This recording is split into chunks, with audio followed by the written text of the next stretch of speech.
You are unmuted. All right, could I see counsel at sidebar, please?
All right, so let's bring the jurors in, please.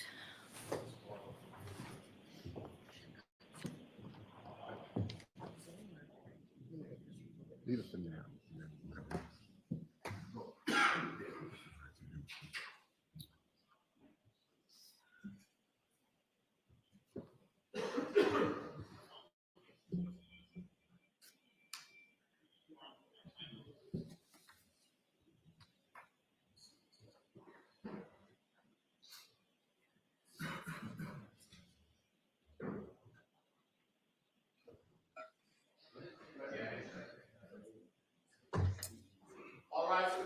Jurors enter.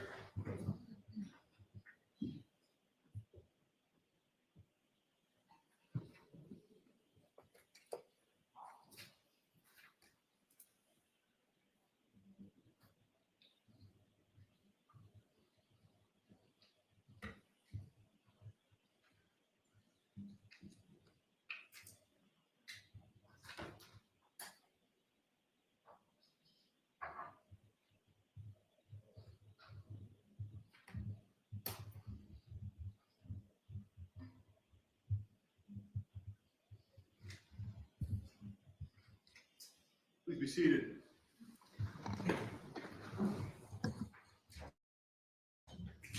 Good morning, jurors. So, an issue has come to my attention that is going to make it necessary that I talk to each one of you individually over at sidebar with counsel. So that process will take a little while. So I'm going to, don't speculate as to what I'm going to talk to you about. Please, when you go back to the deliberation room, talk about anything but this case, and I'll see each of you individually. And the process may take time. The cameras will be shut off, and I'm going to talk to the lawyers about whether no filming. All right, send you back. And we'll get back to you. Thank you very much. Court will rise, please. All right, now I'll see counsel.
Seated.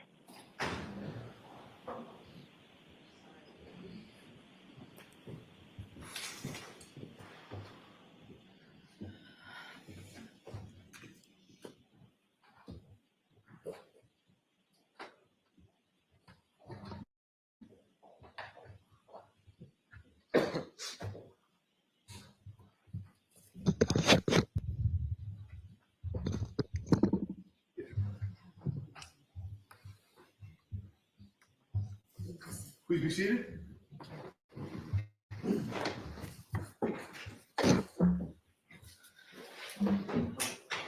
All right, so jurors, I still have a couple of questions for you. Were you able to follow the instructions and refrain from doing any independent research or investigation into this case? And we've discussed the other two questions, but I do need to stress for you that it's very, very important that no one discuss this case. Don't let anyone talk to you about the case, no comments about the case. You've seen how hard the lawyers have worked to pull this case together for you, and everybody's given it so much time. So please, let's make sure that we follow that. That means each other. So with that, I know we're late getting started. We're going to take an abbreviated lunch today, only 30 minutes, and abbreviated breaks. So no morning break. We're going to start now and go till 1.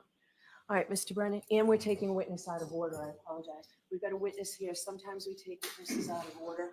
Ms. Healy will be back later for the rest of her testimony, but we've got a witness here that we'll call out of order. Thank you. Mr. Brennan, thanks. Thank you, Your Honor. The Commonwealth calls Dr. Wolf.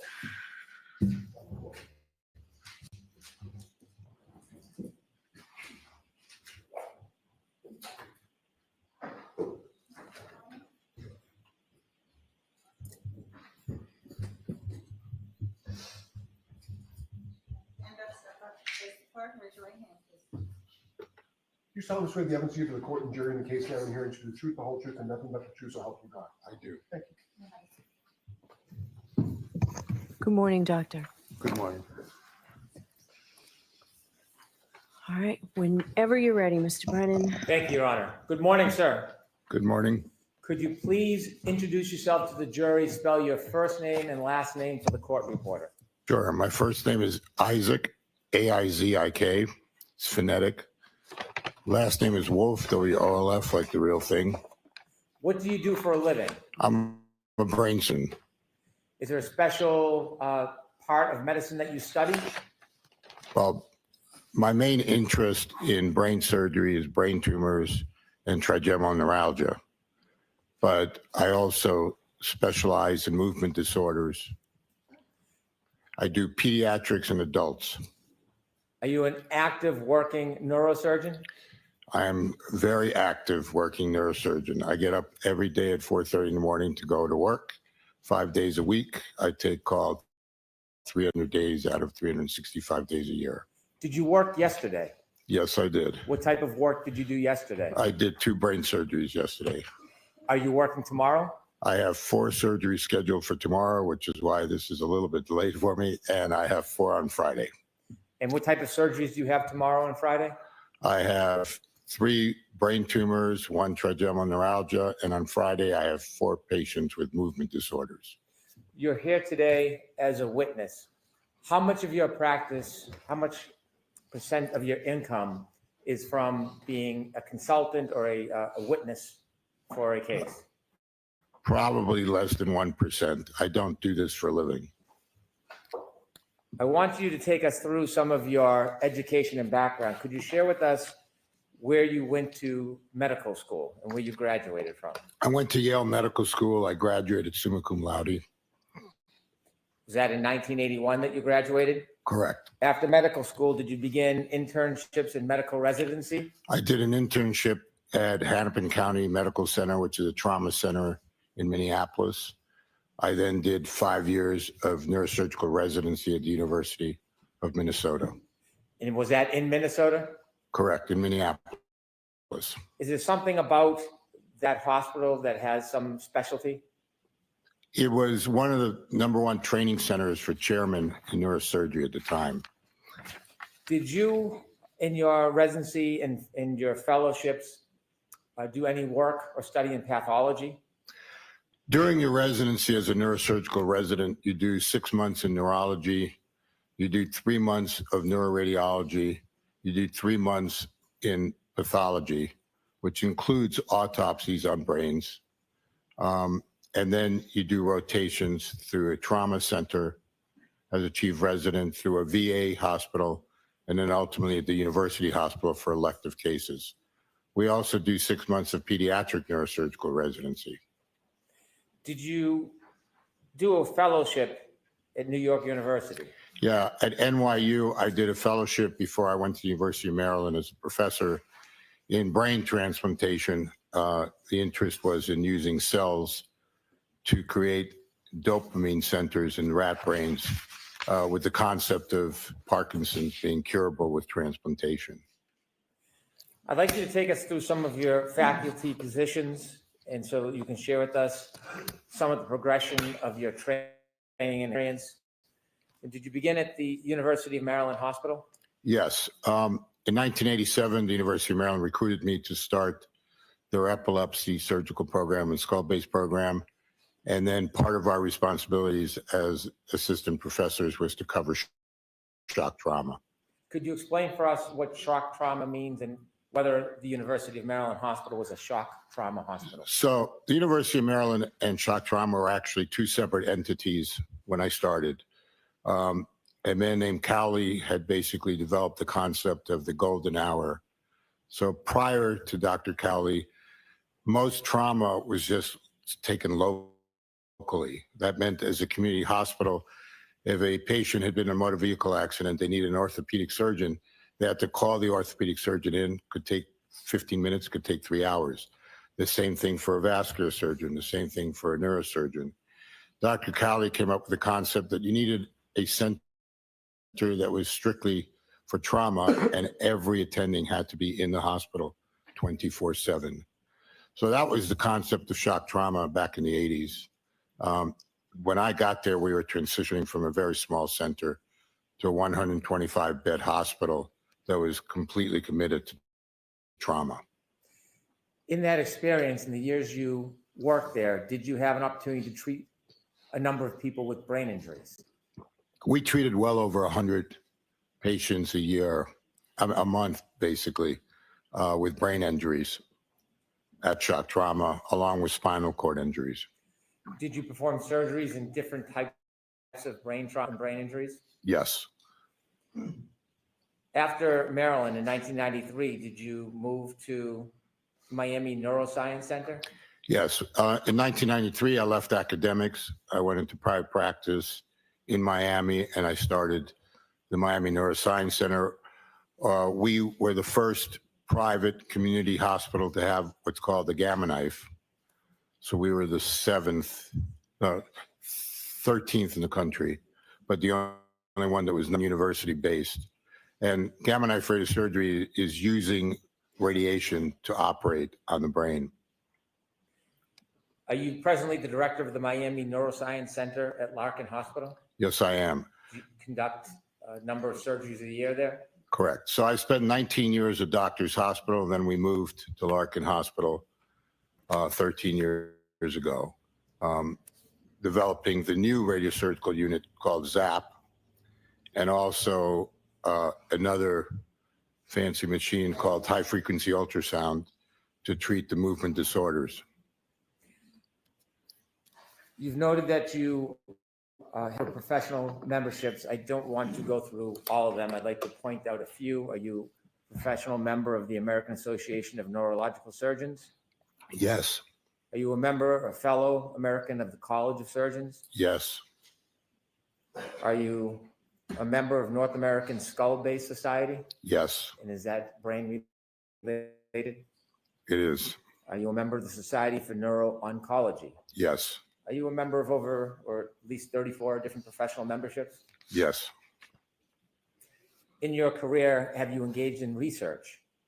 Yes. Has that research focused or centered on brain injury? Yes, it has.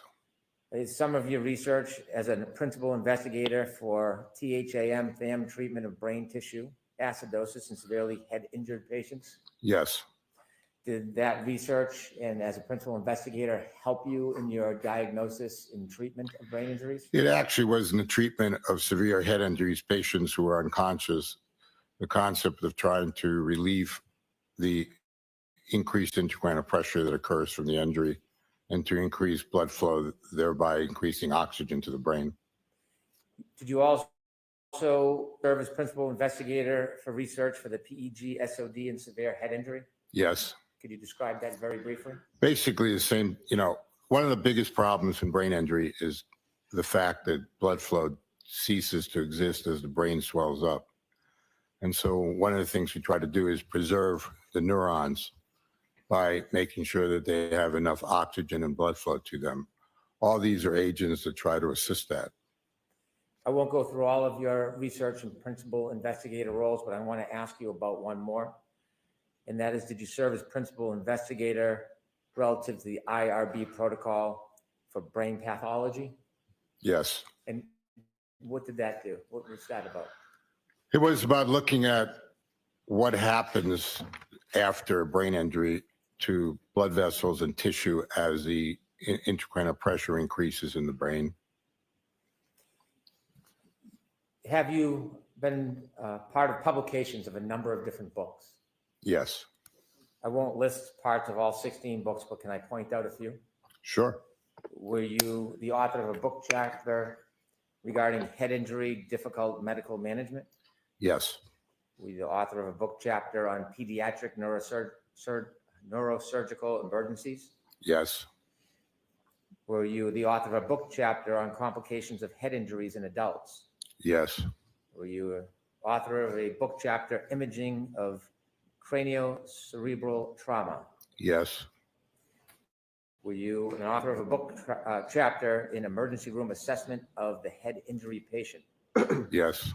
Were you the author of a book chapter, intracranial injuries? Yes. I won't list or ask you about the other book chapters that you've been the author of. Have you been involved in journal articles? Yes. I'd like to ask you just about a few of the 70 journal articles that you have published. Your Honor, objection. So go ahead and ask the question without a comment, please.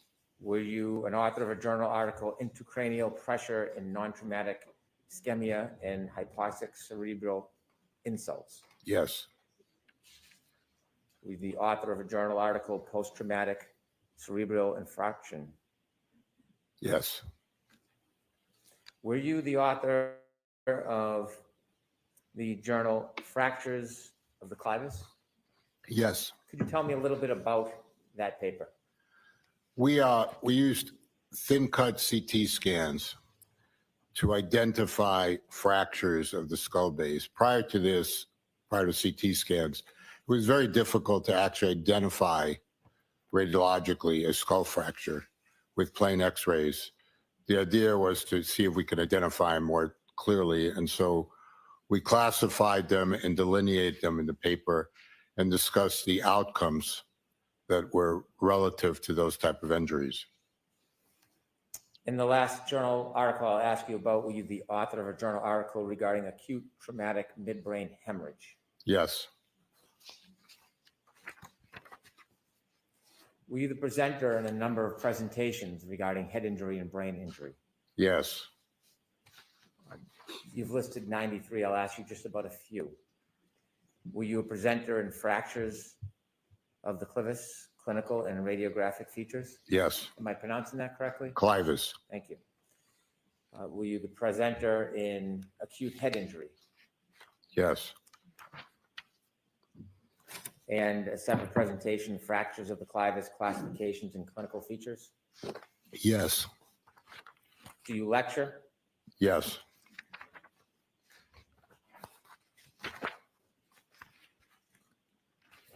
Do you have peer-reviewed publications?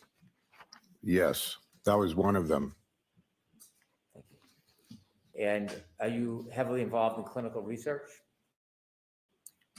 Right now, my research is more based on radiosurgical techniques and outcomes. Over your career and your study and your clinical experience, have you treated different types of brain injuries? Yes, Are you familiar with a number of different types of brain injuries? yes, we still treat them. Were you asked to review materials relative to this case?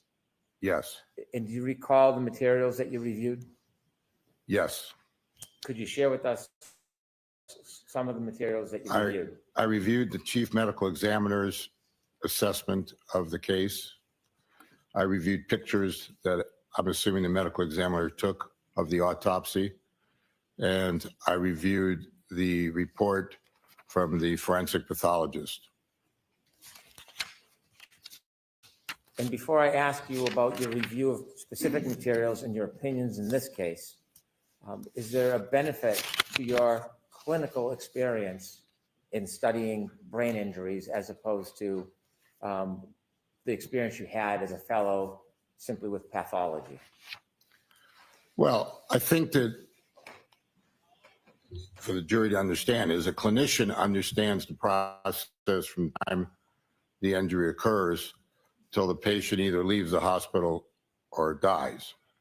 And it's a process. And as a neurosurgeon, I have a tremendous amount of experience with that, if that's what you're asking me. Yes. And so, doctor, you reviewed a number of items of information in this case. Did you have an opportunity to review photographs of a laceration to Mr. John O'Keefe's head? Yes, I did. With the court's permission, I'm going to ask to display Exhibit 160. Okay.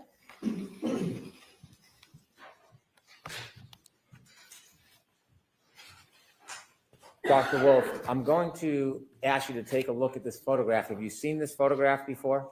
Yes. I want you to explain to us what you're seeing here and take us through the process of your observations. Well, what we're seeing is an approximate 1.5 inch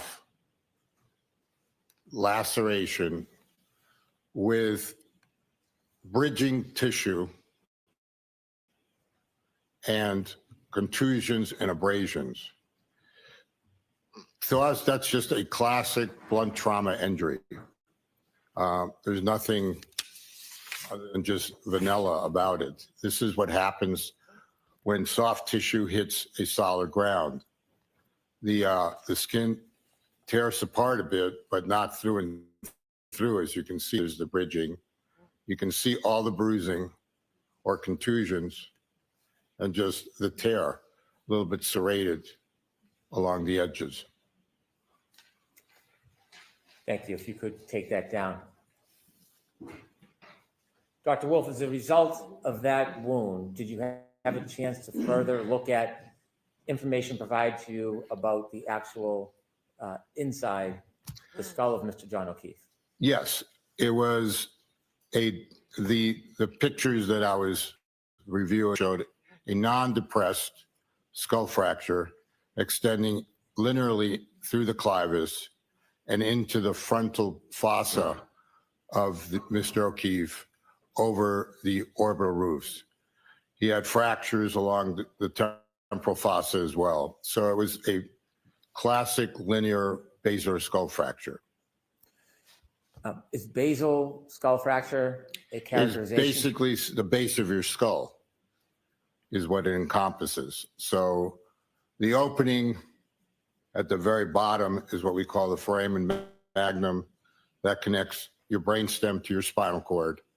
And then as your brainstem goes up, it goes into the different skull areas that, talk about what we call the cerebral cortexes, your occipital lobe, your temporal lobes over here, and then your frontal lobes. So can you walk us through what happens when someone incurs this type of injury to the back of the head, how it happens, and what are the next steps for a person? So what happens is, you fall backwards, and the linear acceleration starts to take you back down with gravity. The skull hits the ground. It gets, in layman's terms, smashed a little bit. And then the brain moves forward as a response to that. And it moves forward because you have cerebral spinal fluid and because you have the deceleration, acceleration again. As it does, your skull, if you were to look inside your skull, it's like mini mountains along your temporal bones and your frontal bones. So the brain is being thrust forward at a fairly good speed, and it's getting bruised. You can think of it as if you took a hammer to your thumb. It's really turning black and blue. Those are the contusions. And so the temporal poles and the frontal poles are getting contusions because of that. At the same time, you have a space called the subarachnoid space. And I'm sure they're going to hear about the subarachnoid hemorrhage. And that space is it's very clear, thin membrane that covers all of your brain and all of your spinal cord. And normally, you really don't see it unless you open up the brain and you're operating. But when you either have a traumatic event like this, where little vessels are pulling apart underneath that membrane, or for example, the classic, when you have an aneurysm burst, the space that the aneurysm bleeds to is the subarachnoid space. The other thing that occurs in trauma like this is you can get a subdural. So the dura is the membrane that covers the whole brain and also right down your spinal canal. And it's a very thin membrane that looks like very thin leather. And in that space between the brain and the dura can be a lot of veins that go towards a central vein called the sagittal sinus.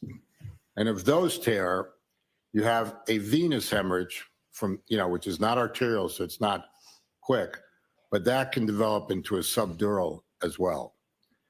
If you tear a portion of your brain as well, and you get a little arterial bleeds, that could create a much faster subdural hematoma.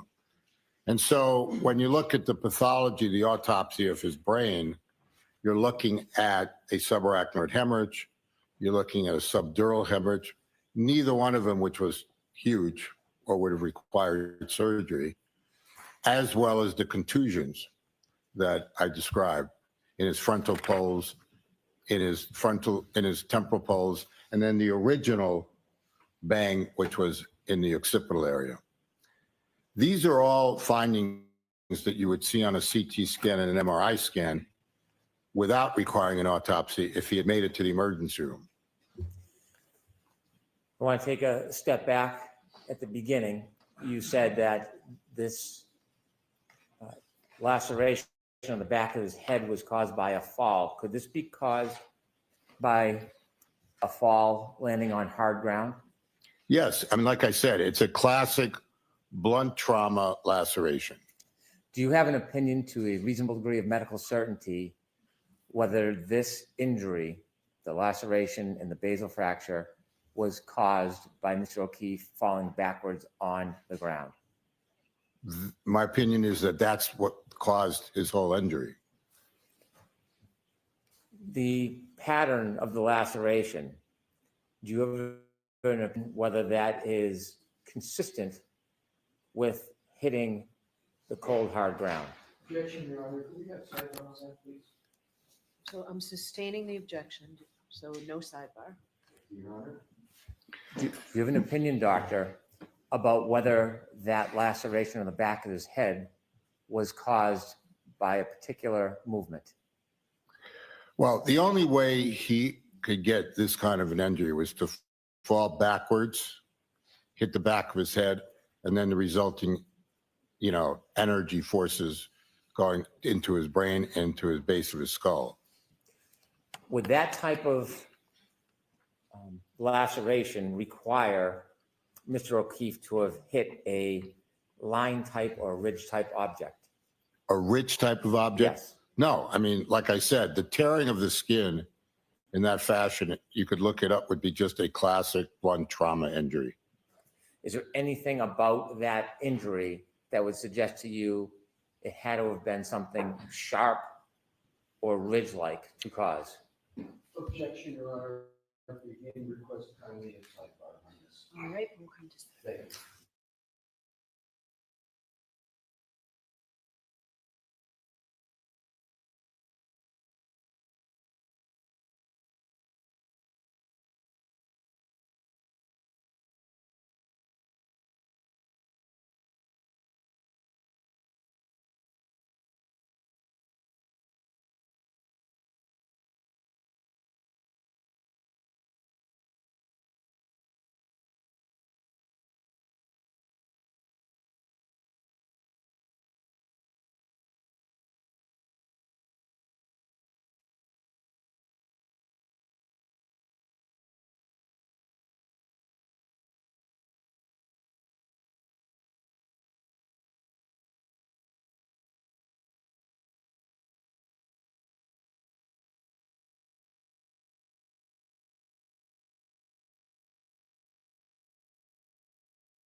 So as we were discussing, Dr. Wolf, you said this is a classic fall backwards.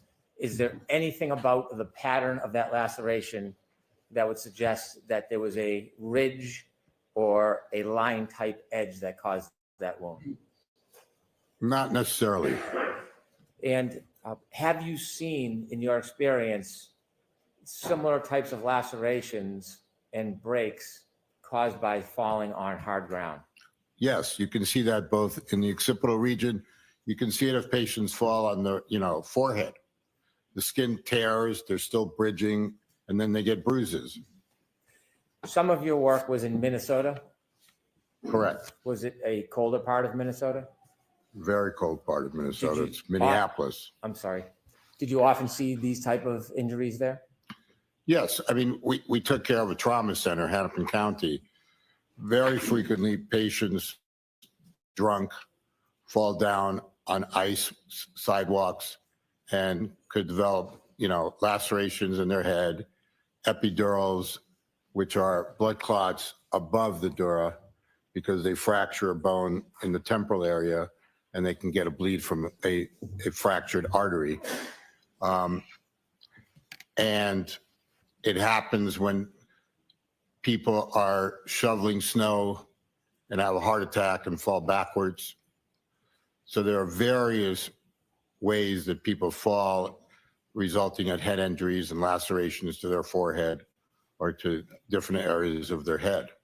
Can somebody suffer this type of injury simply by falling backwards? Absolutely. You had taken us through the process of falling backwards and then talked about what happens to the brain. Can I ask you a couple of detailed questions about that? Sure. When you explained that the brain upon impact then shifts forward and hits the front of the skull, is there a medical term for that process? Well, the medical term is a coup counter coup injury. So the coup is when you first hit. In this case, it was the back of the head, as summarized by the laceration in the back of the head, and the contusions that the pathologist and the ME found in the back brain. And then the brain shifts forward, and as it's traveling at a certain velocity, because it's thrust forward on the floor of the base of the skull, it's getting bumped. And it's getting, again, you can think of it as a hammer hitting a thumb. It's getting black and blue in the areas that are sharpest. Are there symptoms that result of the process coup counter coup? It's, this is clinically, it varies. I mean, you can go from anywhere from a simple concussion where you sort of are unaware of what happened, but you're still awake, you're confused, all the way to, ultimately being in a coma. Can this type of injury, the coup counter coup, and what you see in the review of your files, could this type of injury happen from an attack by a weapon, like a bat or a hammer? Well, he did not have a depressed skull fracture. So any focal hit like that would more likely than not have caused a depressed skull fracture. Blunt trauma, the way he had, the assumption, would cause the coup counter coup without a depressed skull fracture. When the coup counter coup process happens with the skull fracture, does anything happen to the front of the skull? Well, you're asking me, does the rest, I mean, the forces, depending on how hard they are, can generate fracture lines all the way to the anterior fossa. So you can have fractures along the lateral temporal area. You can have fractures along the orbital roof. The orbital roof is very thin. And so those forces can go all the way to that area. Did you see any sign of orbital fractures in Mr. O'Keefe?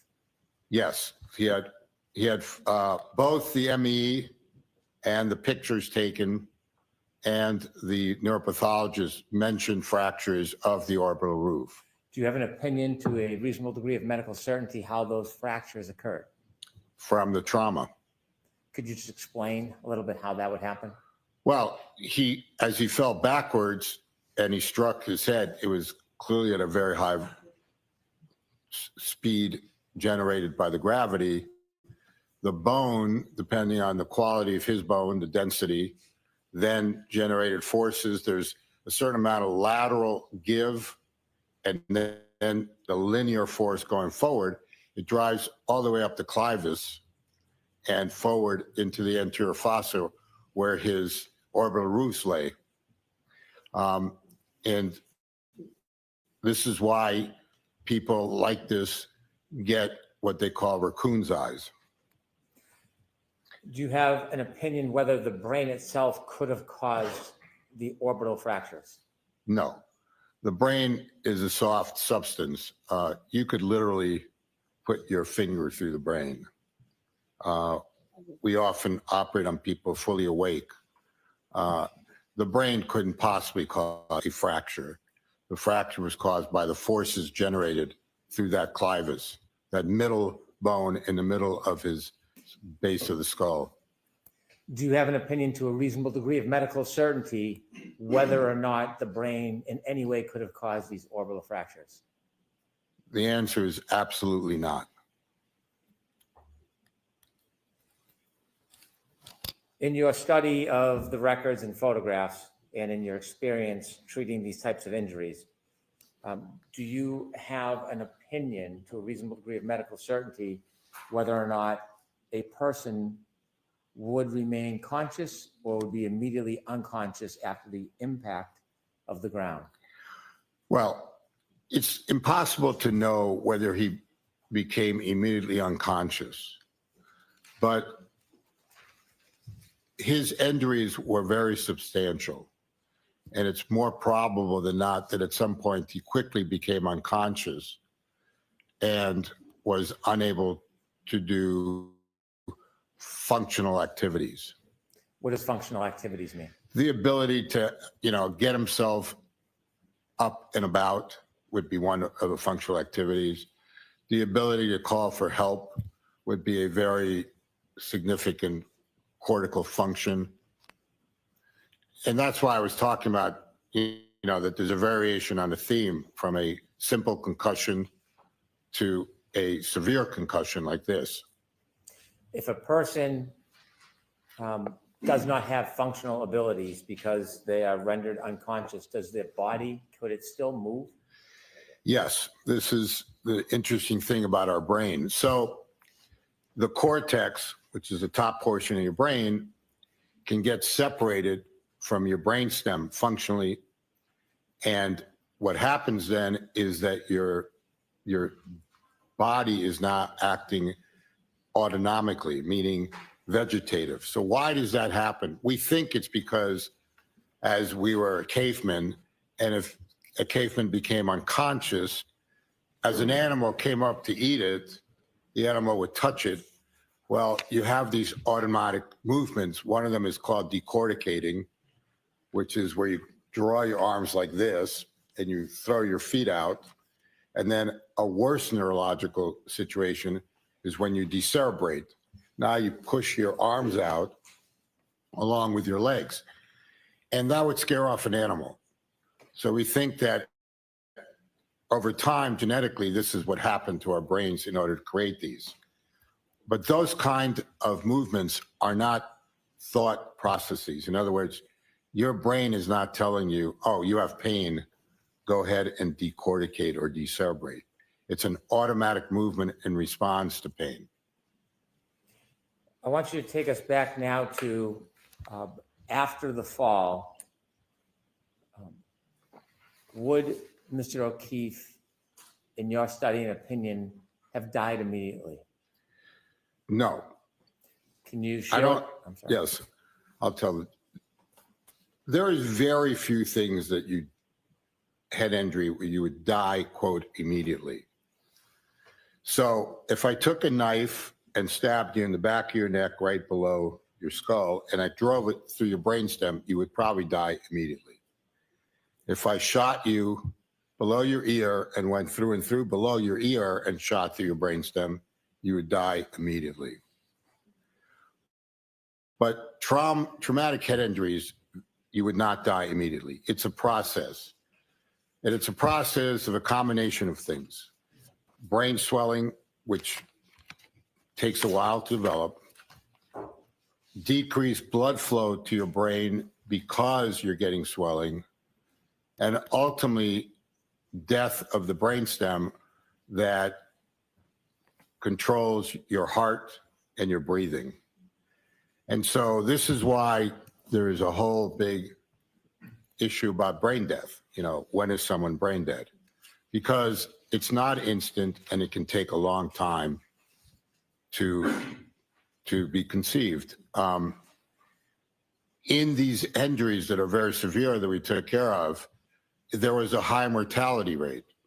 In the linear skull fractures, it was about 67%. But it took time for them to die. It could take days to weeks to months. And also, these people got to shock trauma. So it was a while, whether it was hours, before they were even starting to be taken care of. And yet they weren't dead yet. That's why I don't think it was immediate. Was there any other observations you made about Mr. O'Keefe or his body that support your opinion that he didn't die immediately? Well, the medical examiner took pictures of his periorbital area and diagnosed raccoon's eyes. So raccoon's eyes occur because there's leakage through the orbital fractures into the periorbital space. Normally, it takes about 24 to 48 hours to develop. It has been noted as early as 1 to 3 hours, which would make it not immediate. Could we please have Exhibit 14?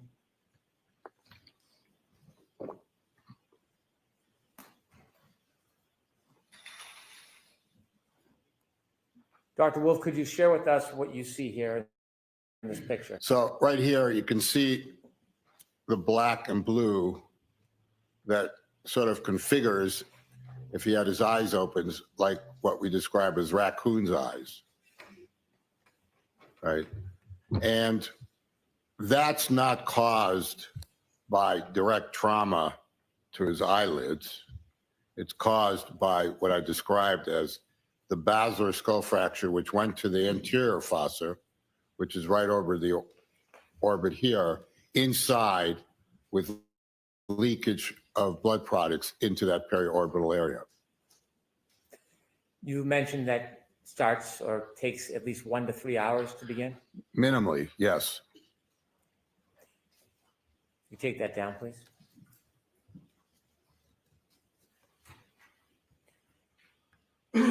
If Mr. O'Keefe had been brought to a trauma center or emergency room, what would the process be in your experience? Well, he would have been intubated if he wasn't intubated in the field. One of the first things you need to do in a head injury is control the airway. Why? 2 reasons. One, you want to have enough oxygen going to the brain to feed it. And 2, you want to keep your carbon dioxide down because that causes increased intracranial pressure if it elevates. So you want to constrict the blood vessels a little bit. Then he would have had a CT scan immediately in order to assess whether he has a surgical head injury, meaning he needs to go to the operating room to evacuate something or not. During that process, he's obviously going to be getting medication to decrease the brain swelling. And from there, you make decisions based on his neurological function and what you're, capable of doing to, spare the brain from the rest of the injuries that will result.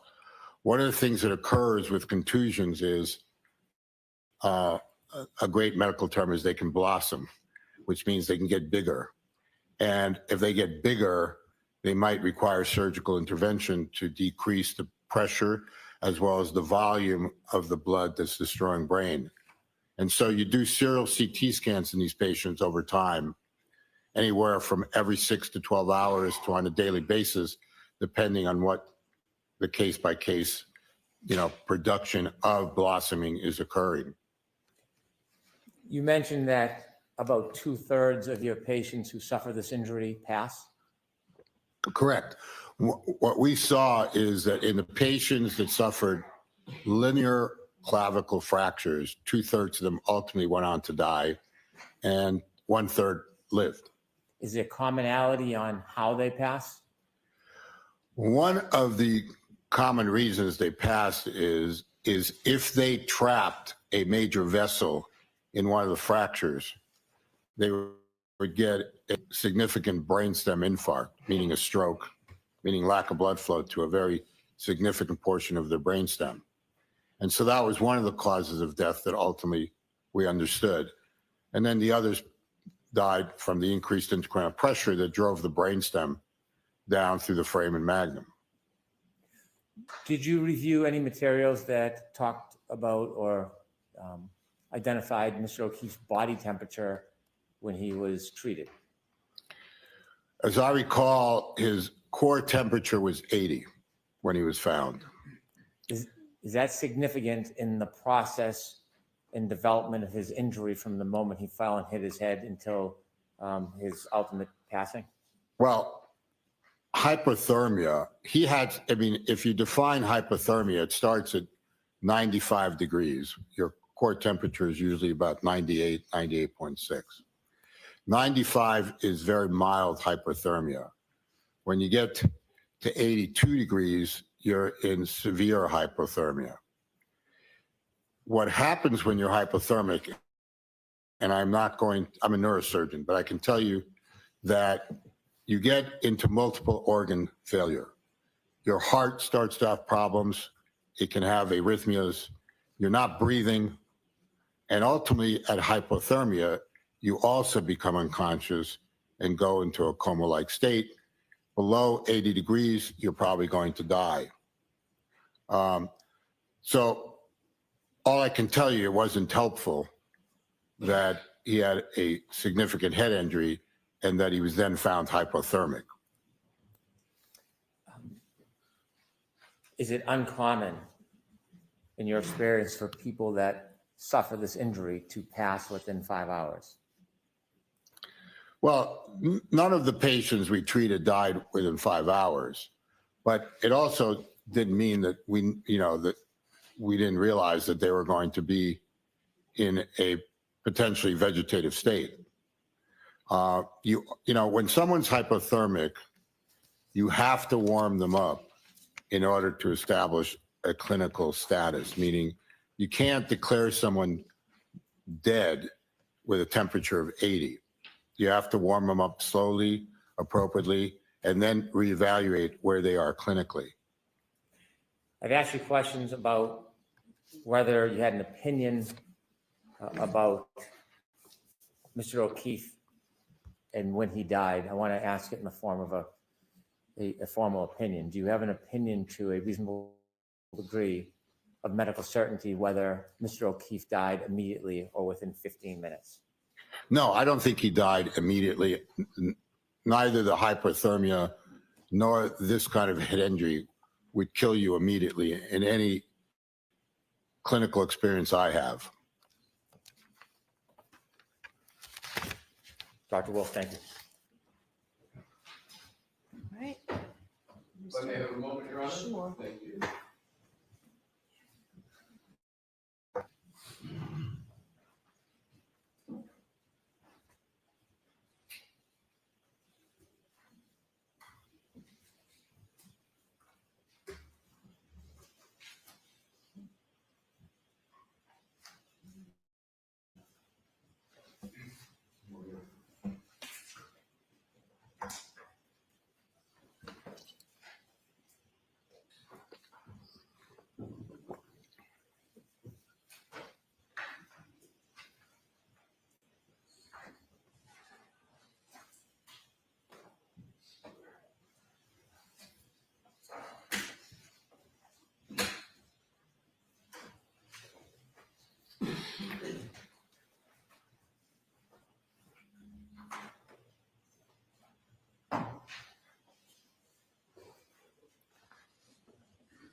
May I, Your Honor?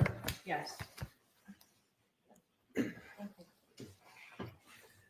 Morning, Doctor. I don't think we've had the pleasure of meeting. Welcome.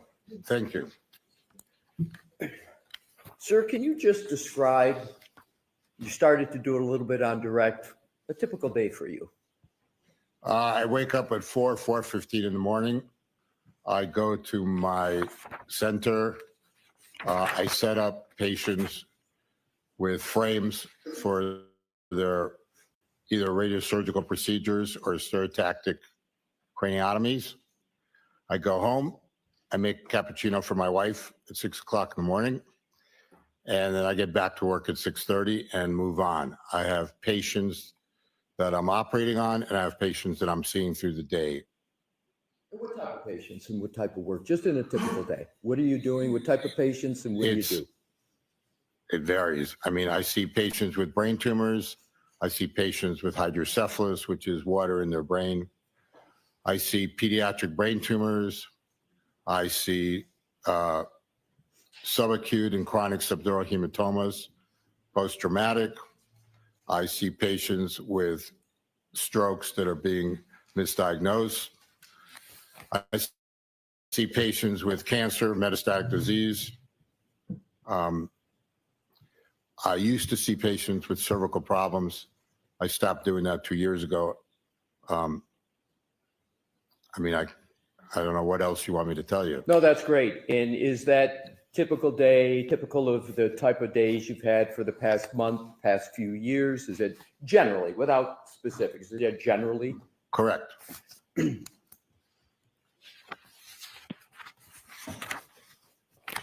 So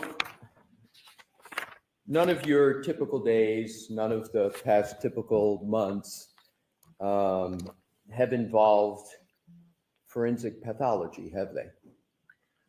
You haven't acted as a forensic pathologist in. I am, you could have asked that question, very straightforward. I am not a forensic pathologist. I'm a brain surgeon. Right. And you don't perform autopsies, correct, sir? You're a brain surgeon. Correct. In other words, I see more brains than the forensic pathologist. Right. And is it correct to say that the brains that you see are of living people? Correct. Okay. So what I'd like to do is to go to a different part of the head than was discussed, but sticking with the decedent. Excuse me, I didn't hear the last I'm word. sorry, with the topic is going to be Mr. O'Keefe, the decedent in this Okay. matter, sir. You testified about raccoon eyes. The medical term for that, sir, is ecchymosis, right? Correct. And ecchymosis, raccoon eyes, does not cause a laceration to form on an eyelid, does it? No. Are you aware that Mr. O'Keefe had a laceration to the outside area of his right upper eyelid? I am aware that the ME described that. Yes, sir. Now, could, Your Honor, I'm going to, with Your Honor's permission, ask to publish what is already in evidence in a moment. Okay. Mr. Wolk, What exhibit number, Mr. Alessi? we're going to, 165, Your Honor. Okay, go right ahead. Thank you. Dr. Wolf, have you seen this photo depiction before today? I believe I have.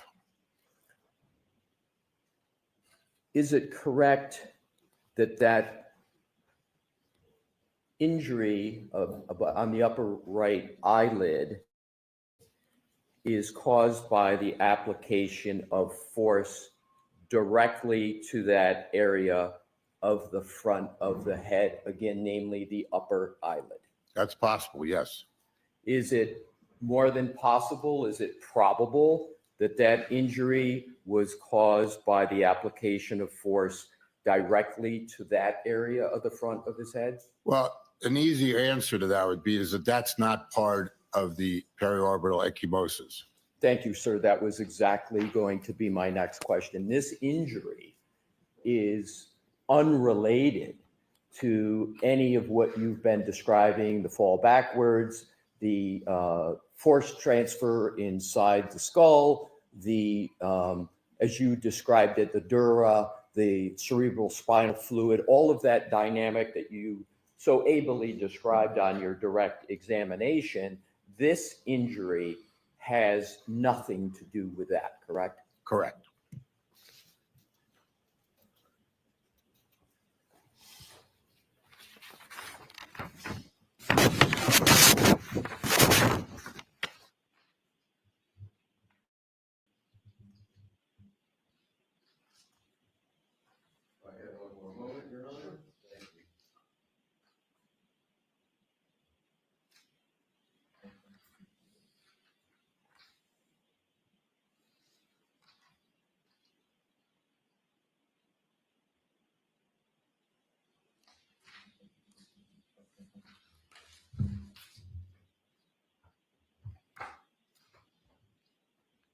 Thank you for answering my questions, Dr. Wolf. A pleasure again.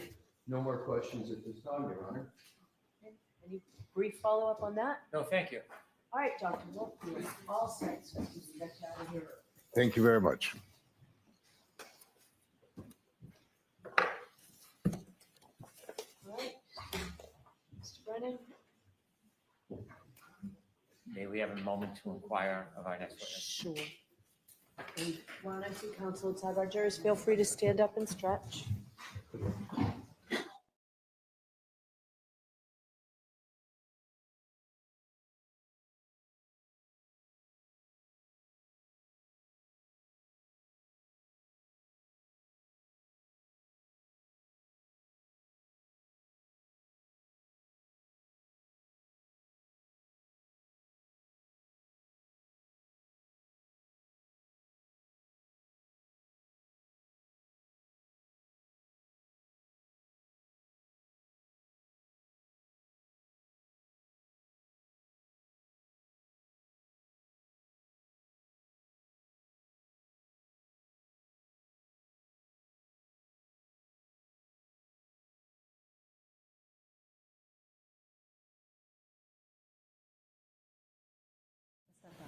So jurors, you may realize that that went quicker than we thought. So we are ahead of schedule. So why don't we take that morning break that we can take? So we'll take a 15 or 20 minute. All rise for the court, please. Jurors, close your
Court back in session, you may be seated. All right, may we have Ms. Hanley, please?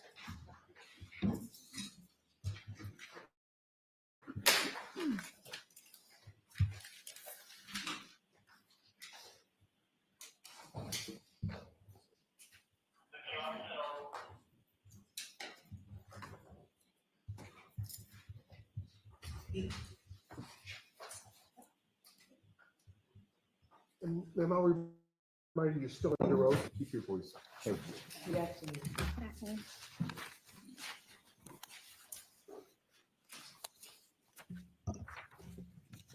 All right, Mr. Lally, whenever you're ready. Thank you, Your Honor.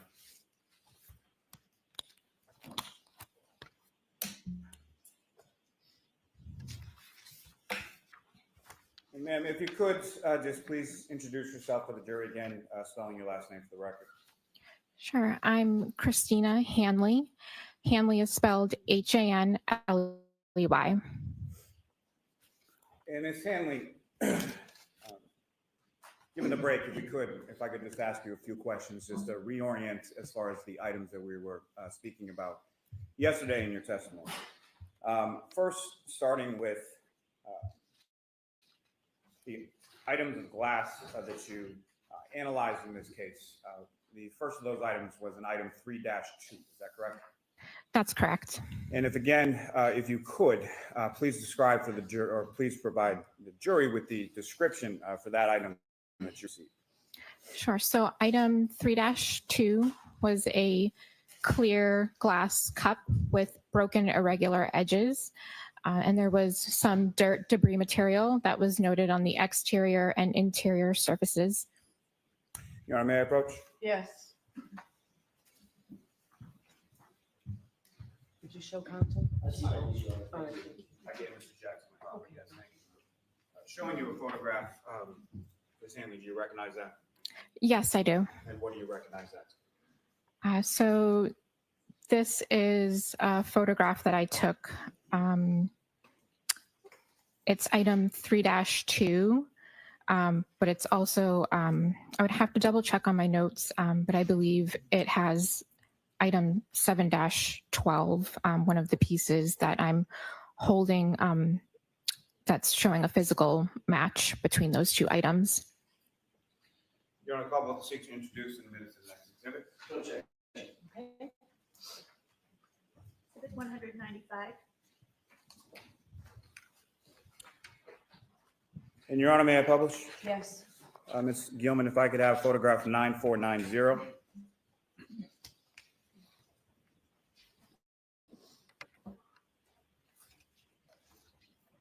Ms. Hanley, what's up on the screen? Is that the photograph that I just presented to you?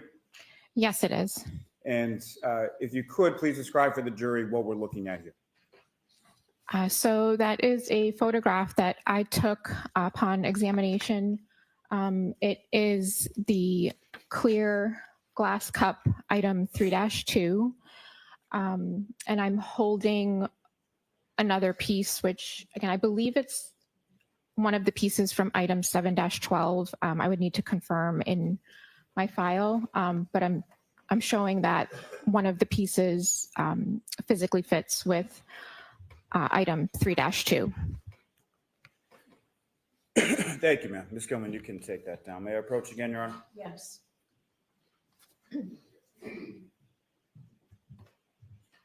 Showing you two other photographs. If you could look at those, look up when you're finished. And do you recognize those? Yes, I do. And what do you recognize those as? So these are photographs that I took of item 7-12. Your Honor, come up, seek to introduce in a minute the next exhibit A and B. Is there any objection? No objection. Thank you. Exhibits 196A and 196B. And Ms. Hanley, if you could just remind the jury as far as the physical description that you received in regard to item 7-12. Sure. So item 7-12 consisted of some clear plastic pieces as well as 9 pieces of glass with broken irregular edges. And may I publish, Your Honor? Yes. And Ms. Gilman, if I could have first photograph 9476. And if you can enlarge that just a bit, Ms. Gilman.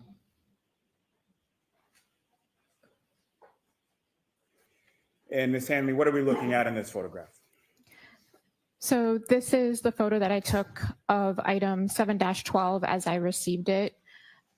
So there's the several pieces of clear glass with broken irregular edges.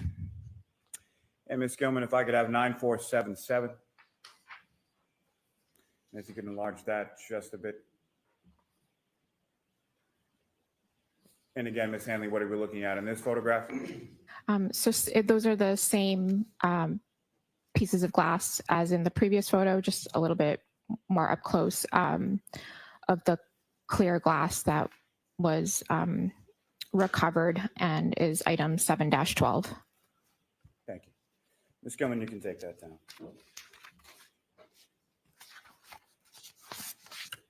Now, Ms. Hanley, as far as a comparative analysis between items in 3-2, the glass cup, and 7-12 regarding the glass pieces, what, if any, conclusions did you make in reference to your comparison between those two items? Sure. So upon comparing those items, I did note that 6 of the 9 pieces of clear apparent glass had a physical match to item 3-2, the clear glass cup. And if you could just remind the jury, as far as a physical match, what does that mean? So a physical match is basically if an item breaks and those items have broken irregular edges, if those pieces come back together like a jigsaw fit, then it's a physical match and they were at one time together as one larger unit. Now, as far as each of those items within 7-12 had a letter associated with them, correct? Yes. And do you recall which of the 6 were a physical match for item 3-2, the glass? I would just need to refer to my notes for the exact letters. Sure, you can take your report out.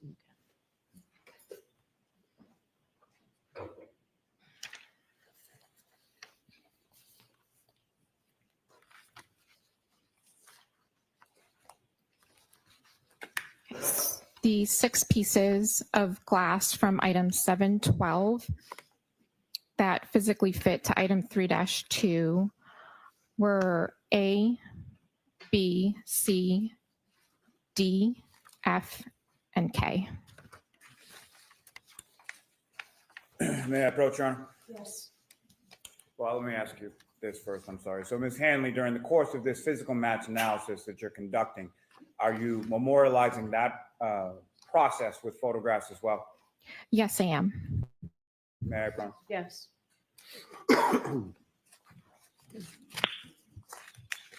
I'm presenting you with 4 photographs. If you could review those and look up when you finish.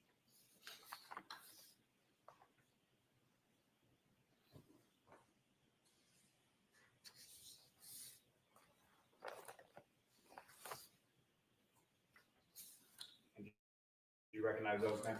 Yes, I do. And what do you recognize those? Those are photographs that I took upon my examination of items 7-12 and item 3-2. Marilyn Combo is introduced in a minute as the next exhibits, A to D. Thank you. Exhibits 197A through D.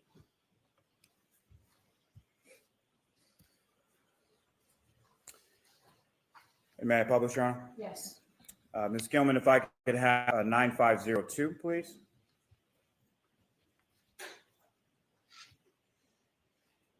And Ms. Hanley, what's up on the screen? Can you please describe for the jury what we're looking at in this photograph?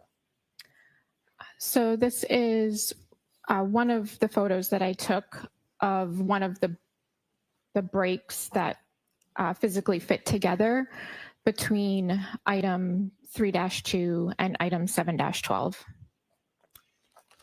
And Ms. Gilman, if I could have 9514. And again, Ms. Hanley, can you please describe for the jury what we're looking at in this photograph? Sure. So this is a photo that I took when I was doing my comparison of item 3-2 and several pieces from item 7-12. Now, as far as the individual pieces had sort of little white stickers or labels affixed to them, is that correct? Yes. Is that something that you did, or is that something that when the items were provided to you was already done? So item 7-12, I received those pieces with the labels already on them. And again, those items, especially 7-12, had been with mixed veneer in your unit prior to coming to your table or your station, correct? Yes.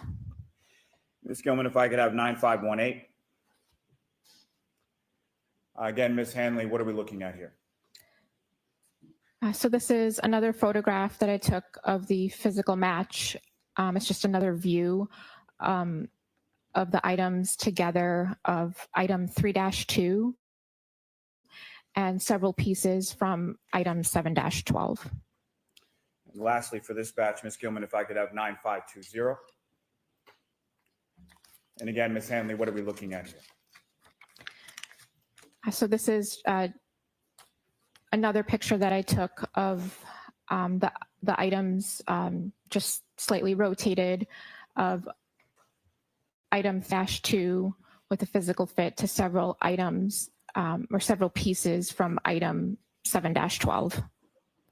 Ms. Hanley, is there a laser pointer on the desk in front of you? Yes. If you could, preferably using this screen just so it's visible for the jury, could you delineate where you see in this photograph item 3-2 and where you see the items associated with item 7-12?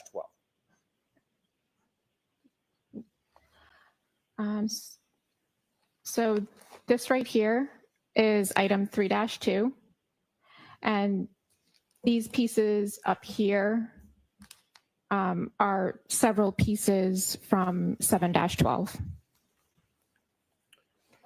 Thank you. Ms. Gilman, you can take that down. Now, the other two items that you analyzed or examined in this part of your physical match analysis were items 3-3 and 7-14, correct? That's correct. And turning your attention specifically at item 3-3, if you could just remind the jury as far as the physical description of that item that was provided to you. Sure. So item 3-3 was 5 pieces of clear glass with broken irregular edges that were recovered from the bumper of the vehicle. May I approach again, Your Honor? Yes. Single photograph, do you recognize that? Yes, I do. And what do you recognize that? That is a photo that I took of item 3-3.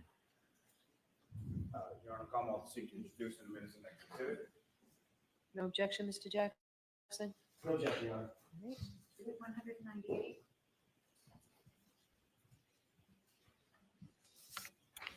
And may I publish, Your Honor? Yes. Ms. Gilman, if I could have 9446, please. And Ms. Hanley, in addition to the 5 pieces of glass associated with item 3-3, what else is depicted in this photograph? This is a photo of the 5 total pieces that are from item 3-3. And in addition to that, is there a ruler depicted in this photograph as well? Yes, there is. And what is the purpose of that ruler in the photograph? It's there just as a scale. Thank you, Ms. Gilman. You can take that one down.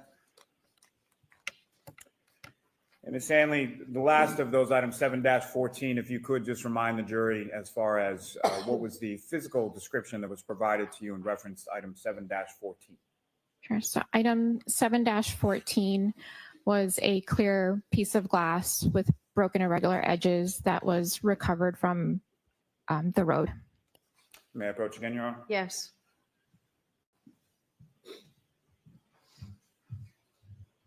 Again, Ms. Hanley, just showing you a single photograph. Do you recognize that? Yes, I do. And what do you recognize?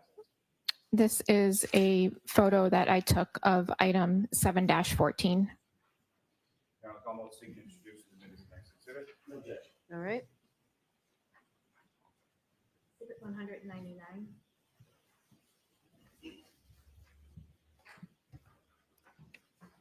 May I publish, Your Honor? Yes. Ms. Gilman, if I could have 9471, please.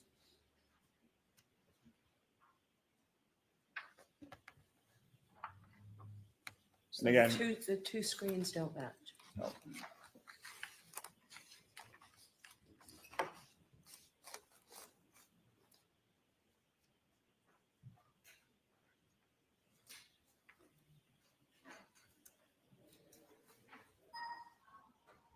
Thank you. Thank you, Your Honor. Ms. Hanley, again, if you could just describe for the jury what is depicted in the photograph up on the screen. This is the photo that I took of item 7-14. Thank you. Ms. Gilman, you can take that down. So, Ms. Hanley, in addition to the physical match analysis that you did between item 3-2, the cup, and 6 of the pieces that you found to be a physical match from item 7-12, did you also compare pieces from item 3-2, 7-12, and 7-14? Yes, I did. And what did you conclude in your physical match analysis of those items together?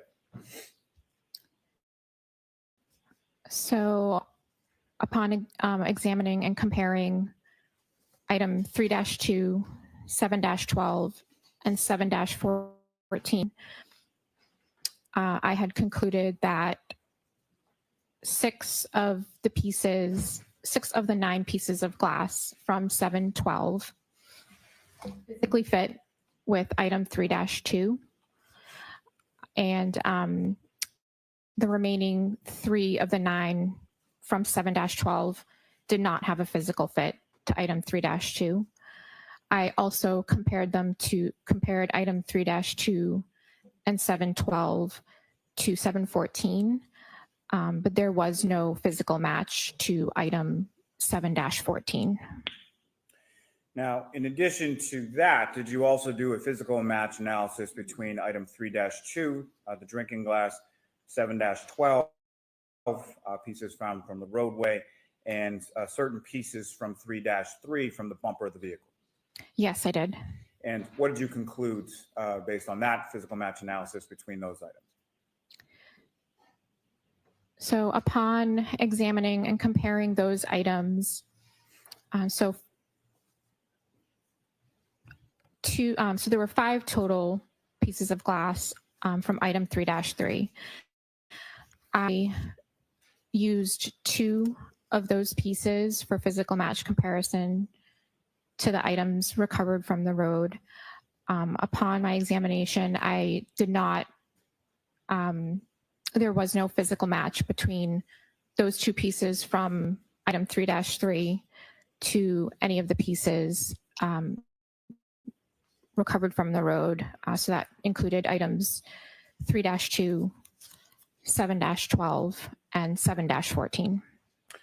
Now, as far as the 2 pieces that you had selected from item 3-3, do you recall which of those 2 lettered pieces you chose for your comparative analysis?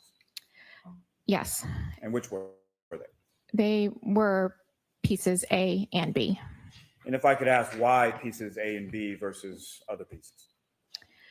So A and B were used for physical match. The remaining 3 of the 5 were not used for physical match comparison due to their size and condition. Now, those same 2 pieces from item 3-3, pieces A and B, did you then do a physical match analysis between that and 7-14? I did. And what did you conclude from that analysis?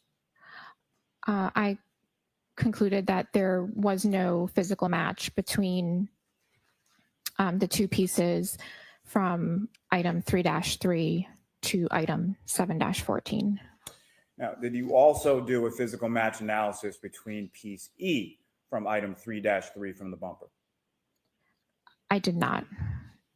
No, not a physical match examination.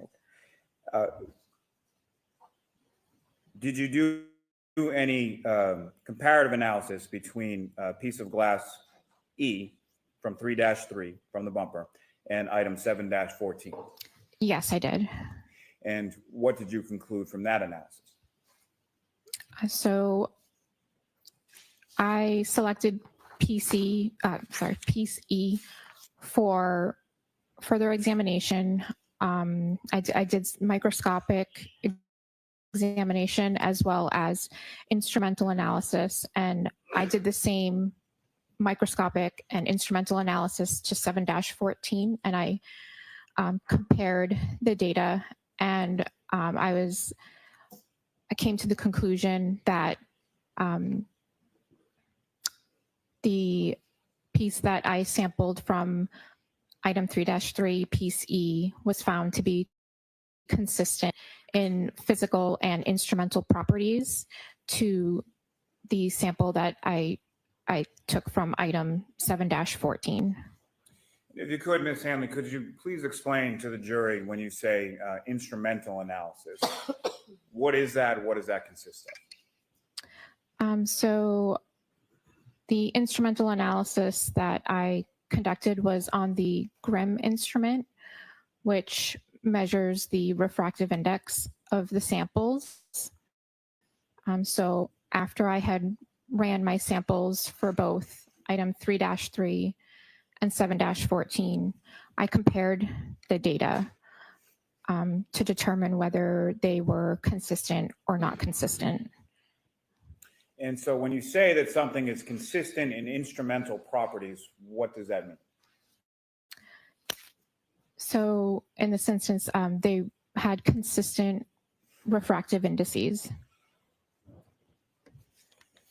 Now, in addition to that comparative analysis for the glass items, what other additional examinations did you perform in this case? Sorry, could you say that again?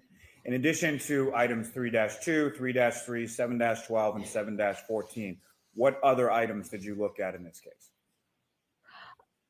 So I also examined item 3-1 and item 7-18.18. And what was the description provided to you in reference to item 3-1? 3-1 was a taillight, and there were also some other plastic pieces as well. And taillight from the same vehicle as the glass from the bumper, correct? Yes. May I approach, Your Honor? Yes.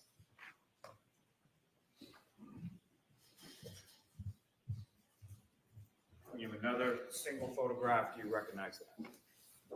Yes, I do. And what do you recognize that? This is the photo that I took of item 3-1. Your Honor, the Commonwealth will seek to introduce in the minutes. No objection. Thank you. 200.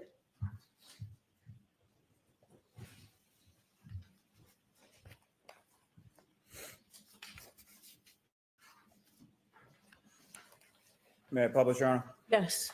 Ms. Gilman, if I could have photograph 9394. And Ms. Hanley, do you recognize what's up on the screen as Exhibit 200?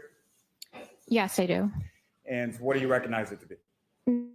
This is the photo that I took of item 3-1. And what's contained in here, is that a fair and accurate portrayal of what the item 3-1, the taillight housing, looked like when you received it? Yes.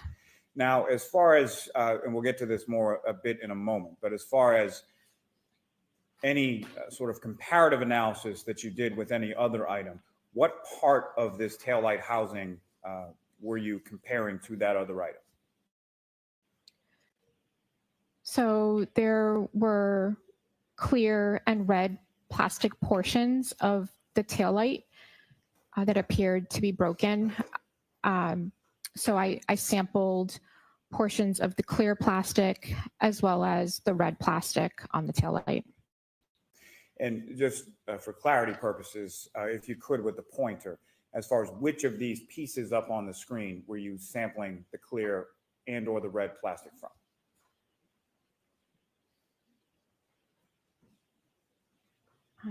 So the red plastic that I sampled was from this area. It's a little hard to tell from here. I think I'd have to refer to my photo in my notes, but I think there were a couple of different areas that had clear broken plastic. I think this might have been one of the areas that was broken that I sampled. And just for my purposes, really what I'm asking, Ms. Hanley, is the clear plastic that you used from item 3-1 was from the housing unit itself, the large piece, correct? Yes. Okay. Ms. Gilman, you can take that down.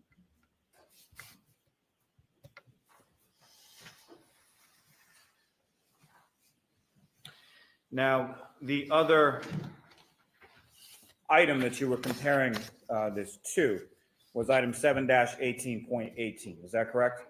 Yes, that's correct. And what was provided to you as description of that item, 7-18.18? 7-18.18 was debris that was collected from 2 pieces of clothing from the victim. And specifically, that would be 7-17, an orange t-shirt. Is that correct? I believe that is correct, yeah. Okay, as well as 7-18, a gray long sleeve shirt. Is that correct? Yes. And when you say that item 7-18.18 contained debris, what did that debris consist of?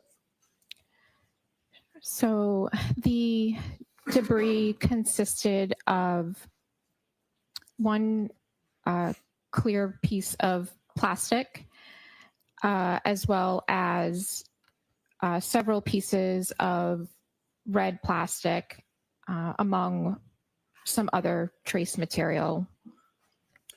Now, were there measurements taken of those items within the debris, specifically the clear plastic and the red plastic?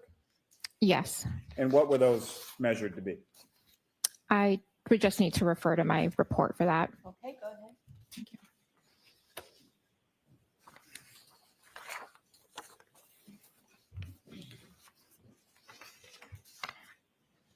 Okay, so the clear piece of plastic in 7-18.18,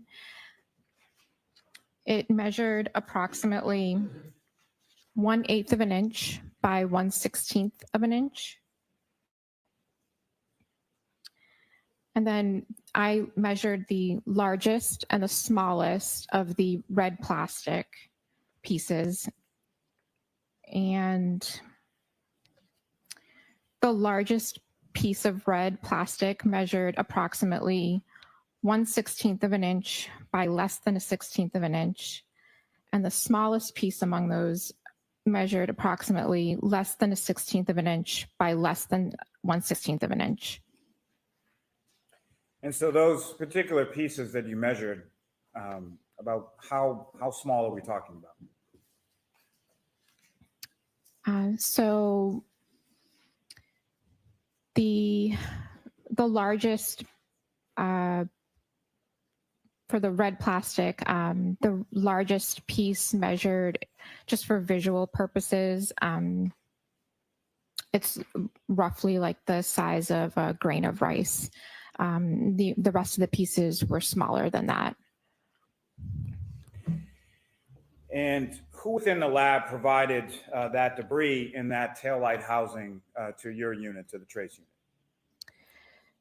So the debris from the clothing was transferred to my unit by Maureen Hartnett, and the taillight was submitted to the lab by Trooper Christopher Moore.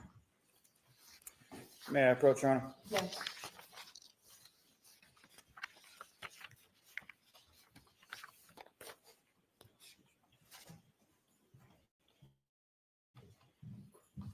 showing you a series of 5 photographs. Review those and look up when you finish.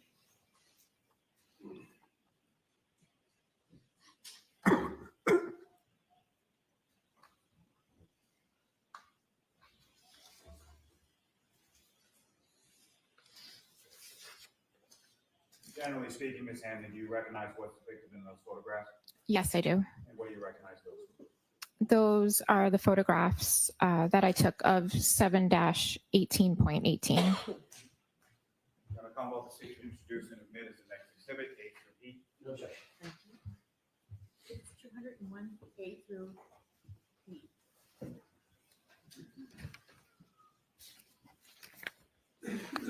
Your Honor, may I publish? Yes. Now, Ms. Gilman, if I could have photograph 9352. And Ms. Hanley, what is depicted in this photograph on the screen? So this is one of the photos that I took of 7-18.18. This is how I received the clear piece of plastic. And is that a tin that it's encased in at the time that you receive it? Yes. Ms. Gilman, if I could have 9355.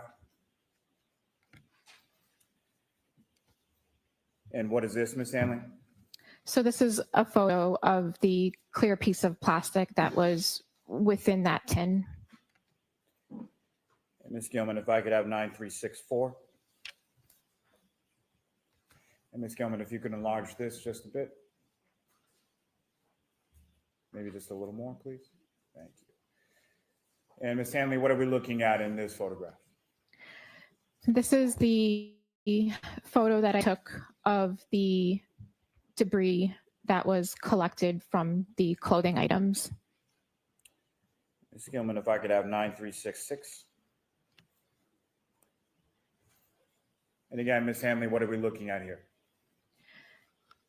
This is a photo that I took under a microscope of the red plastic pieces that I noted within the debris. And lastly, Ms. Gilman, if we could have photograph 9369.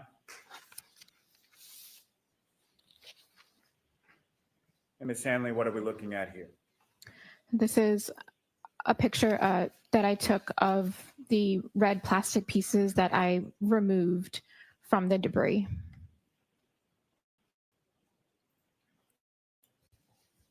Thank you. Ms. Gilman, you can take that down. Now, Ms. Hanley, in reference to your comparative analysis from item 3-1, the taillight housing plastic, to the clear and red plastic pieces of debris from plastic debris from item 7-18.18, the clothing of Mr. O'Keefe, what types of instruments did you utilize in this comparative analysis? Sure. So after completing my examination, I utilized a comparison microscope as well as a polarized microscope, a FTIR, which is Fourier transform infrared spectrometer, and I also used a microspectrophotometer, also known as a microspec. And what is a microspec? So a microspec is an analytical tool that we can use to examine samples that have color. So it provides information on the sample's dyes and pigments. And how is that utilized in your comparative analysis? So I ran samples from both items that I was comparing, and I compared the data from those two items as a part of my comparative analysis. And when you run that sort of data, can you describe for the jury sort of what that data looks like? Like what are you physically seeing when you're examining the data from a microspec? So what we refer to it as a spectrum or just a graph. And when we do the comparison, we overlay those spectra or graph to determine if they are consistent or not consistent. And I know you spoke a little bit about it in your testimony yesterday, but if you could remind the jury as far as an FTIR, what is that and how is that used in your analysis? So an FTIR is another analytical tool that we can use. A sample is exposed to infrared light and it reacts in a certain way with that light. And what's produced is a spectrum of peaks and valleys that are representative and unique to your sample. And so that instrument was used to run samples from both items, and then the data was compared from both items. Now, from your comparison of starting with the clear plastic from the debris from Mr. O'Keefe's clothing, from your comparative analysis of that clear plastic to the clear plastic from item 3-1, the taillight, what did you conclude? So the clear plastic from the debris was found to be consistent in color and instrumental properties to the clear plastic from the taillight. So accordingly, the clear plastic from the debris could have originated from the clear plastic from the taillight or from another source with the same characteristics. And with reference to the red plastic from item 7-18.18 from Mr. O'Keefe's clothing, in your comparison of that red plastic with the red plastic from the passenger side taillight of the defendant's vehicle, item 3-1, what did you conclude from that analysis? So the red plastic that I sampled from item from the debris from the clothing from 7-18.18 was found to be consistent in color, microscopic appearance, and instrumental properties with the portions that I sampled from the red plastic from the taillight. So accordingly, the red plastic from item 7-18.18 could have originated from the red plastic that I sampled from the taillight or from another source with the same characteristics. I'm sorry, Your Honor, if I could just hold on 1 minute while the sirens pass. May I approach again, Your Honor? Yes. Actually, is this a good time to take a break, Mr. Lally? Entirely up to the court. I probably have another 3-4 minutes left. I'm going to see counsel for 2 minutes, folks.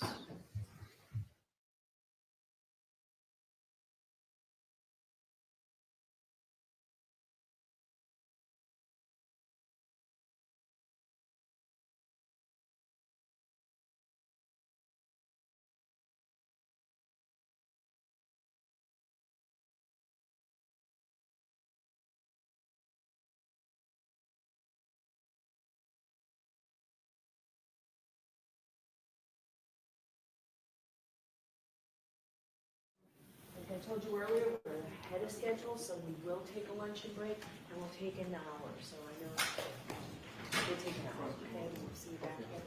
So, we're just going to follow the rules. All rise to the court, please. Yours, close your notebooks, follow me.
Hey, this court's back in session. Please be seated.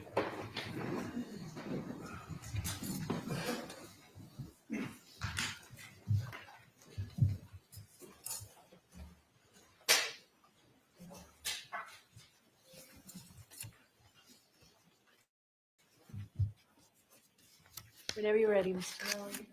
Cannone. Thank you, Your Honor. Now, Ms. Hanley, when we left off, you were discussing the comparative analysis you did between item 7-18.18, Mr. O'Keefe's clothing, and item 3-1, the taillight housing or the plastic within the taillight housing of the defendant's car, correct? Correct. And there were a number of different instruments that you used through the course of your examination and analysis, correct? That's correct. And what were those instruments that you used again in that portion of the analysis? Sure. So I used a polarized light microscope, a comparison microscope, an FTIR, and a microspec. And Your Honor, may I approach? Yes.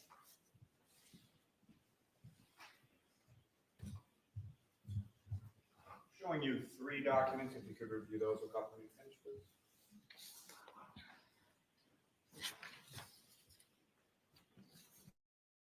And do you recognize those? Yes, I do. And starting with the first page of that 3 pages, what do you recognize that? It is the FTIR comparison data for the clear plastic from item 3-1 and the clear plastic from item 7-18.18. If I could direct your attention to the second page within that, what do you recognize that? So this is also FTIR comparison data from for the red plastic from item 3-1 and item 7-18.18. And lastly, the third page within that set, what do you recognize that? So this is the comparison data from the microspec from the red plastic from the item 3-1 and the red plastic from 7-18.18. Your Honor, the Commonwealth will seek to introduce and admit as the next 3 exhibits individually. No objection, Your Honor. All right, thank you. You want them marked individually or you in a set? Individually, please. Thank you.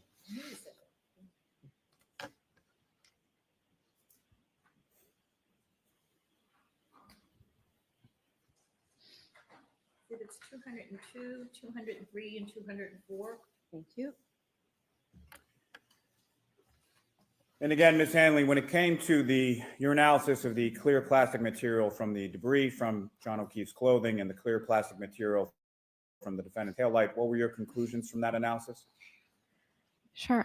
Upon comparison, the clear plastic from item 7-18.18 was found to be consistent in color and instrumental properties with the clear plastic from item 3-1. Accordingly, the clear plastic from 7-18.18 could have originated from the clear plastic from item 3-1 or from another source with the same characteristics. Thank you. Your Honor, may I publish, and I'm sorry, I forgot already the Yes. exhibit numbers, but Yes. Ms. Gilman, if I could have the clear plastic.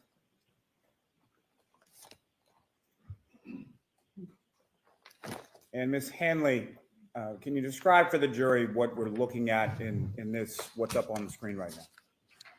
Sure. So this is the FTIR comparison data of the clear plastic from item 3-1 and the clear plastic from item 7-18.18. And Ms. Hanley, if you could, using the laser pointer before you, if you could direct the jury's attention to which is which as far as the top and bottom. Sorry.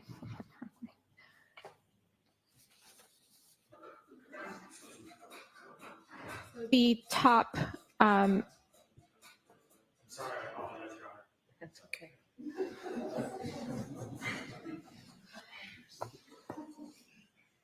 the top spectrum is item 3-1, and the bottom spectrum is item 7-18.18.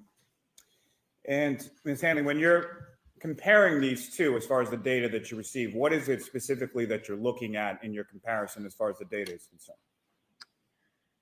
So when I'm comparing the spectra, I'm looking at the peaks in each sample to determine if they are consistent or not consistent. Thank you. And if I could turn your attention to the red plastic material from the debris from Mr. O'Keefe's clothing and the red plastic from the passenger side taillight of the defendant's vehicle, what did you conclude in your analysis there? So comparison, the red plastic from 7-18.18 was found to be consistent in color, microscopic appearance, and instrumental properties with the red plastic from item 3-1. So accordingly, the red plastic from 7-18.18 could have originated from the red plastic from item 3-1 or from another source with the same characteristics. Thank you. And Ms. Gilman, if I could have the red plastic data. And Ms. Hanley, directing your attention to the screen again with the laser pointer, if you could delineate for the jury as far as which set of data is associated with which item. So the top spectrum is item 3-1, and the bottom spectrum is item 7-18.18. And again, if you could just direct the jury's attention with that laser pointer to the areas as far as the data peaks and valleys that you're looking at in comparison of this data. So when I'm comparing them, I'm comparing the peaks to each other in each of the spectra to determine if they are consistent or not consistent. And in this case, you found them to be consistent. Is that correct? That's correct.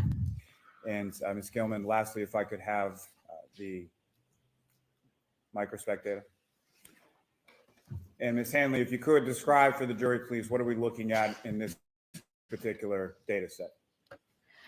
So this is the comparison data from the microspec of the red plastic from item 3-1 and the red plastic from 7-18.18.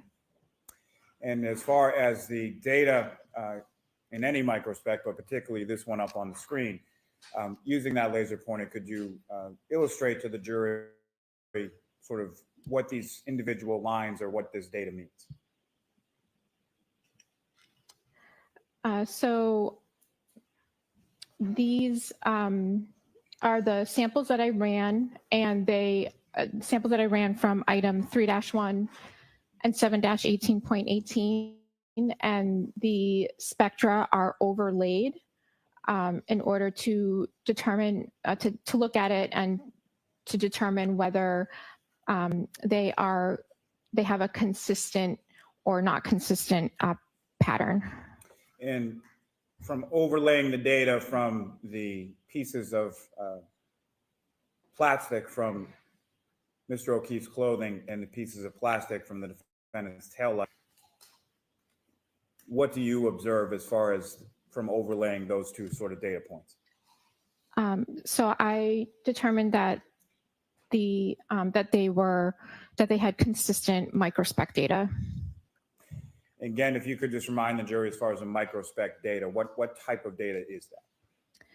So the microspec, it analyzes samples that have color. So it provides information of a sample's dyes or pigments. Thank you very much. Ms. Gilman, you can take that down. Thank you, Ms. Hanley. I have no further questions, Your Honor. Okay.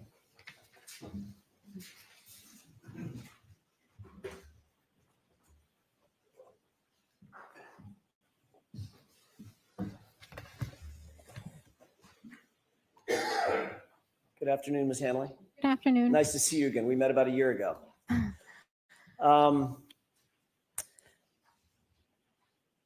First things first, you were just talking about some plastic pieces in 7-18.8, correct? It was 7-18.18. 0.18, I left one out. 7-18.18. We're dealing with a lot of numbers. I'm going to see if we can cut through that here in a second. Sure. First of all, you indicated that you were doing a comparative analysis in different, sort of different categorical ways, using microscopy, using the microspec, using the FTIR. I think you also use the FTIR in that as well. Yes.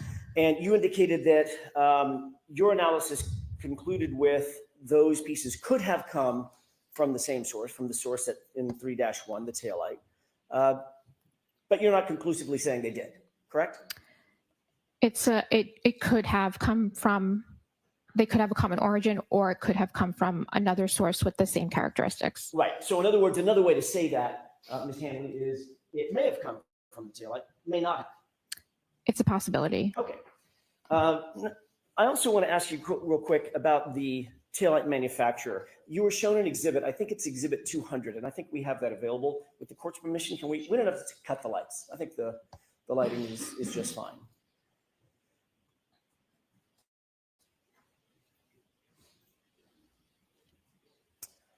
This is exhibit, or a photograph of exhibit 200 that you saw just a second ago. Quick question about that. In your inspection of that taillight, it's true, is it not, that is manufactured entirely of plastic or plasticine pieces? There is no glass in that taillight, correct? I have to check my notes. I don't think I noted any glass. Okay. So in other words, you didn't note any glass inherent in the manufacture of that taillight. It's basically plastic.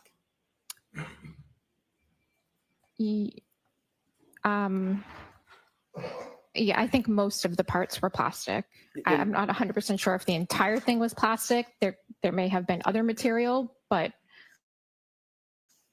portions were plastic. But you certainly didn't see any glass inherent in the manufacture process.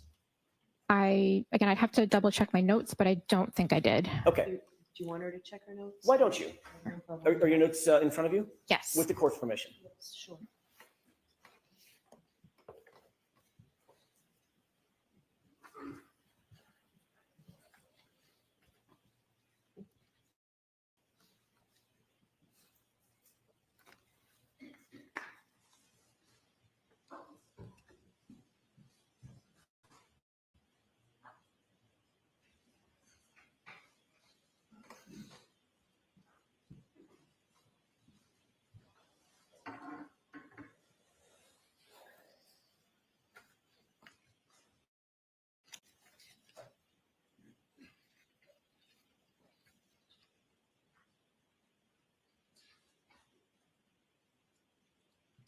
Okay, so I did not make any notation that I noted portions that were glass. Great.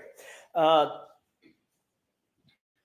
point before we get into the actual analysis. On any of the glass, I want to shift gears to just the glass material that you analyzed and that you looked at and you inspected. You saw no blood, no skin, no biological material, no tissue, human tissue or otherwise, on any of those pieces that you inspected, did you?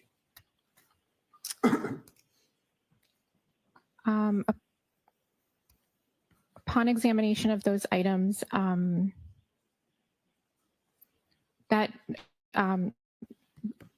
making observations of those types of material, that's not my area of expertise. I don't think I noted anything that was maybe consistent with that. So in other words, even though you're not in the bio material expert section of the lab, you certainly would have noted if there was skin or biological material or obvious blood on glass pieces. You're looking at them in many cases through a stereo microscope, correct? Yes, I would have made note of observations of anything that I would have noted on the surface. Great, and you did not, because you didn't see anything that was suggestive of that, right? I think I just made note. I have to check each item, but I think I did note that there was some dirt debris on some of the items. But not biological. I did not note anything that would be maybe consistent with that. Great, thank you. I want to talk about the comparisons that you did. And you'll forgive me, I'm a visual learner. So I'd like to talk about it in 4 categories. Okay. Linear categories. Category 1, item 3-2. Category 2, item 3-3. Category 3, item 7-12. Category 4, item 7-14. 3, 2, 3, 3, 7, 12, 7, 14. Can we talk about it in those particulars? Sure. Okay. 3-2 was the cup, correct? That's correct. Okay. And I'm going to use the word cup rather than glass for obvious reasons. You can get confused by that. So when I say the cup, do you know what I'm talking about? Item 3-2. Great. 3-3 are the 5 items that were found on the bumper, claimed to have been found on the bumper by NSP or crime. Okay? Yes. 5 items, A, B, C, D, and E, correct? Correct. Item 7-12 are 9 items, glass items, that were recovered at 34 Fairview by Trooper Buchanan in an evidence envelope, correct? So sustained as to who they were recovered from. Sure. Did you receive the items along with an evidence envelope? I need to double check if it was an envelope, but I received it packaged. Okay. And the packaging normally, under normal circumstances, the packaging comes with labels. It gives you reference about where things came from. For instance, when Mr. Lally asked you, were you aware or did you become aware that items were claimed to have been found on the bumper? You didn't actually find those items, but that was the description you were given, correct? That was the description of the item in our limb system. Okay. And going back to 7-12, that's our 3rd category. Was that described as 9 pieces of glass that were found at 34 Fairview by a sergeant by the name of Buchanan? Or do you recall that? I am not sure who recovered them. Or what it said on the evidence envelope? That's what I'm asking. I would have to check my photos to see if it says that. We'll get to that in just a second. But fair enough. 7-12, 9 items, A, B, C, D, E. And if my memory serves, I, K, and L. I'd have to refer to my notes to. Can you please? Yes.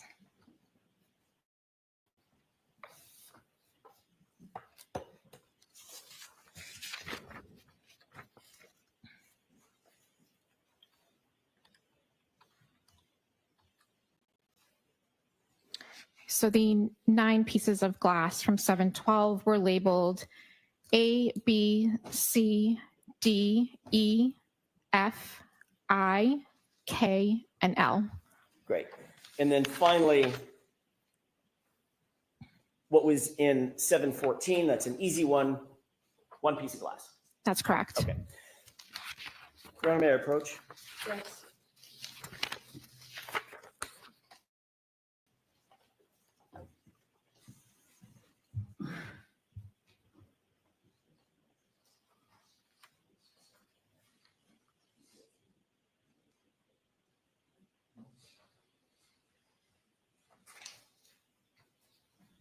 If I could, Ms. Hanley, I'm going to hand you photographs. That should be 2 photographs of the exact same thing. Do you recognize what's depicted in that photograph? I've never seen. I did not take this photo. Understood. So I'm not. I haven't seen them, so I don't know. So I'm asking you to look. I know you haven't seen Yeah. that photo. Does it look like the cup? It looks consistent with the cup. Okay.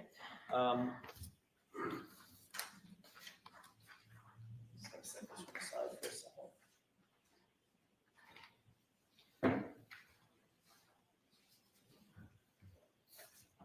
second photo, do you recognize what's depicted in that photo?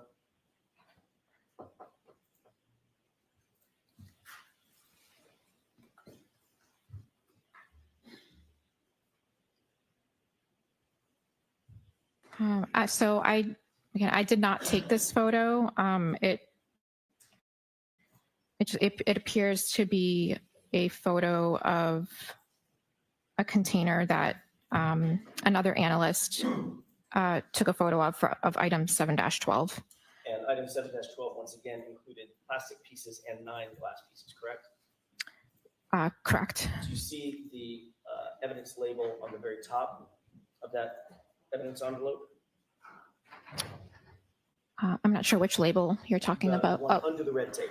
yes. Does that appear to be a label marker that's done to maintain chain of custody?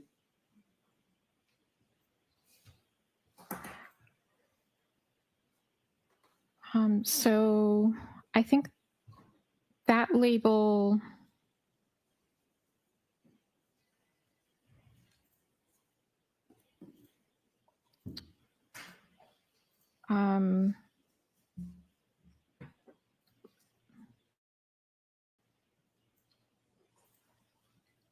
Sorry. Sure, can we bring these over to the side? Sure. Okay.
Jurors, sometimes we're at sidebar in an effort to try and speed things up. So even though we take your time that way, this should make things move a little easier. So you can cut that back. Thank you. Ms. Hanley, I was asking you previously, we already looked at what's been marked for identification as triple G. I was asking you about what has now been marked as triple H. If you'll just look at that, what I'm most interested in is, do you see a name, a trooper's name in the middle of that evidence bag? Yes, I do. Is that Buchanan? It looks like it says that, yeah. Okay, and just so we're clear, that bag is associated with 7-12 of your analysis. The item 7-12, correct? Yes, again, I didn't take this photo, but I have, I yeah. realize that. It says 7-12. Yeah. Photo, doesn't it? Yes, yeah. Okay, that's all I need. Taking a look at what's been marked as triple I for identification. Do you see a name associated with that evidence bag? Yes. What name is that?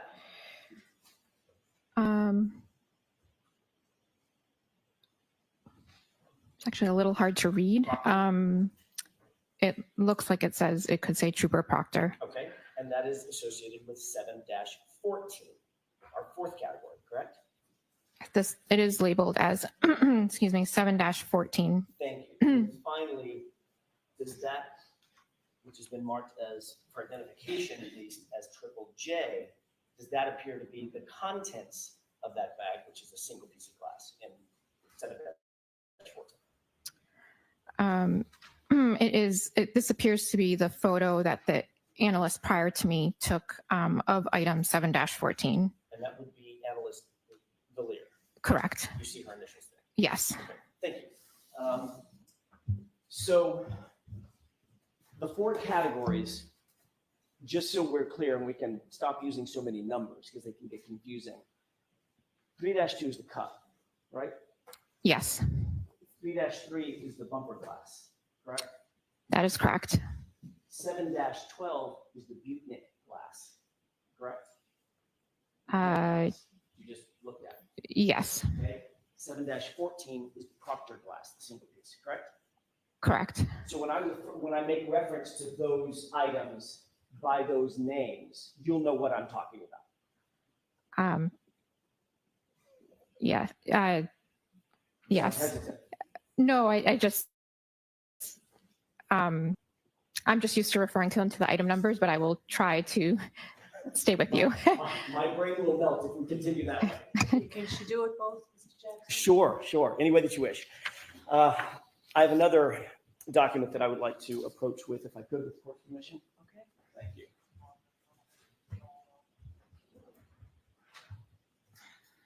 I'd like you to take a look at that. You've got a copy of this. Have you ever seen that before, or a variation of it?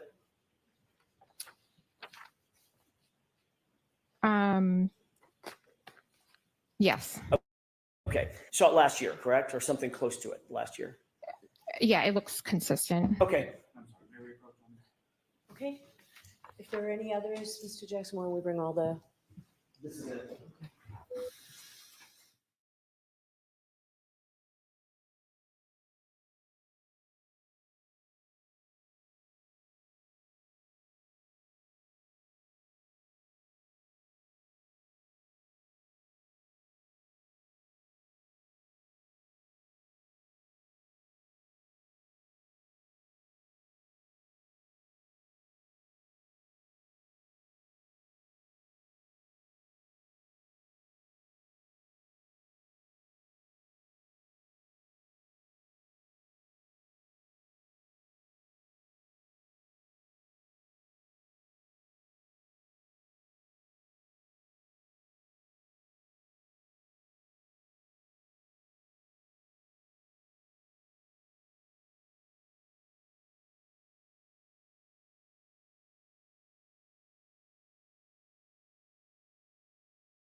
So I think I gave somebody the copy that I was using. I need a copy.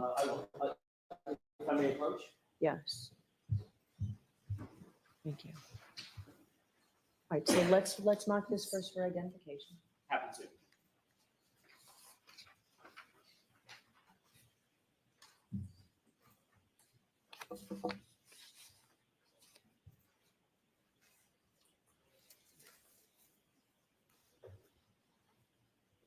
KKK for ID.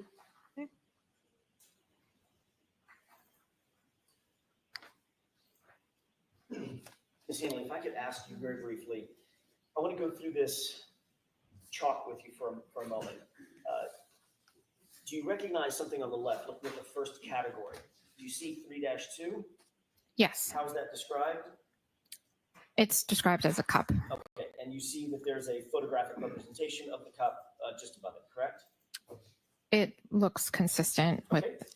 Moving to the second category. What category is that? it's item 3-3.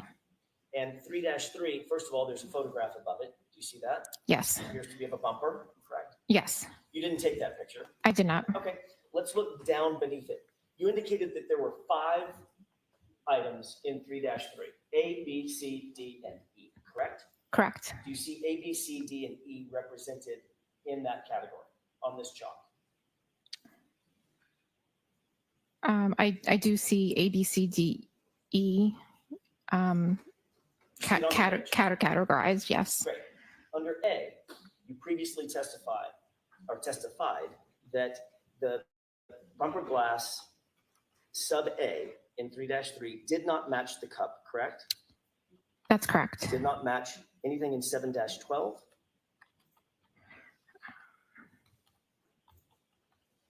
Sorry, just give me one moment.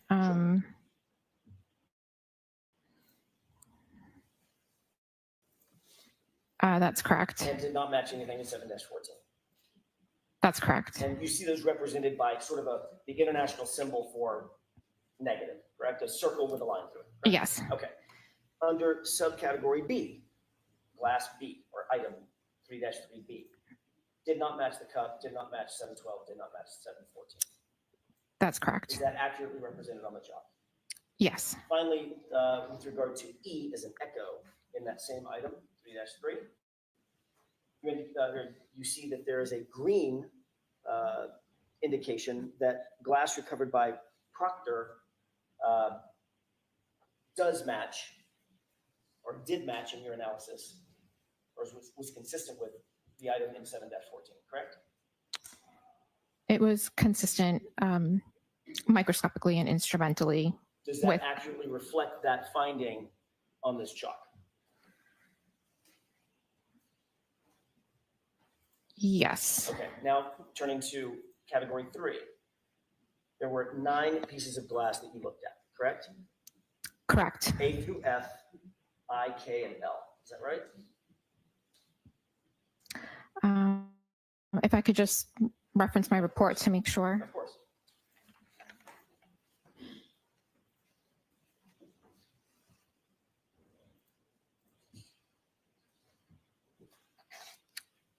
Yes, those are the correct letters. And A, B, C, D, F, and K all matched the cup, correct? Again, I would just need to confirm with my report. Take your time.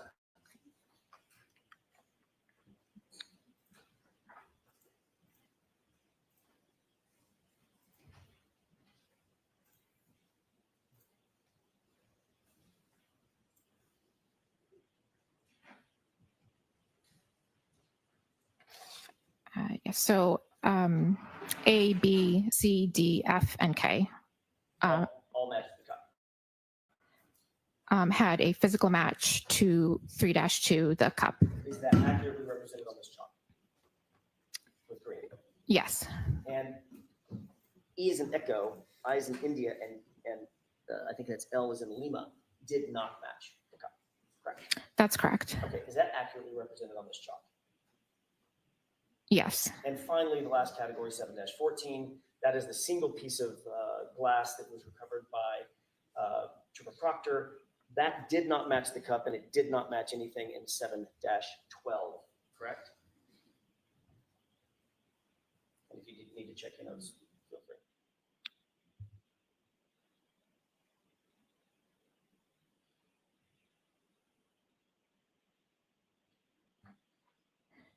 Yes, that's correct. Is that accurately represented on the chart? Yes. Your Honor, I would move for the admission with the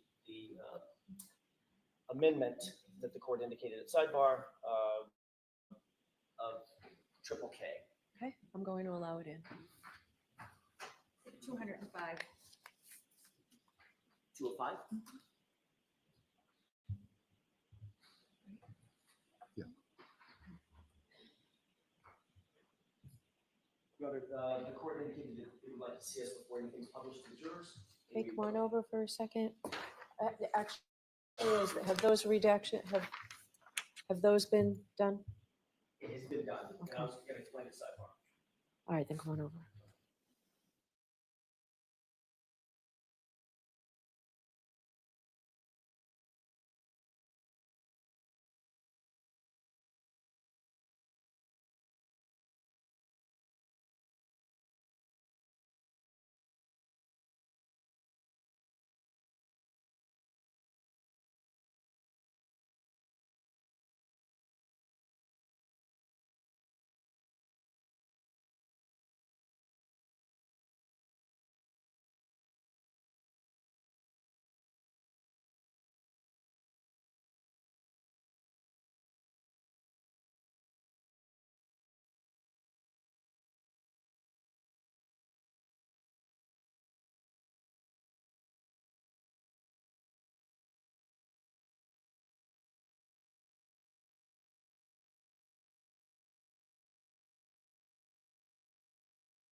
$205. Thank you. Request permission to publish. Yes. Ms. Hanley, you see the chalk that's been, or actually what's been marked as Exhibit 205 in evidence on the screen? Yes. Is that consistent with what you and I were just talking about at the witness stand? Yes. If you'll direct your attention to the screen on the right, just because it's a little easier and I think the laser pointer shows up a little better. You see the 4 categories represented in this exhibit?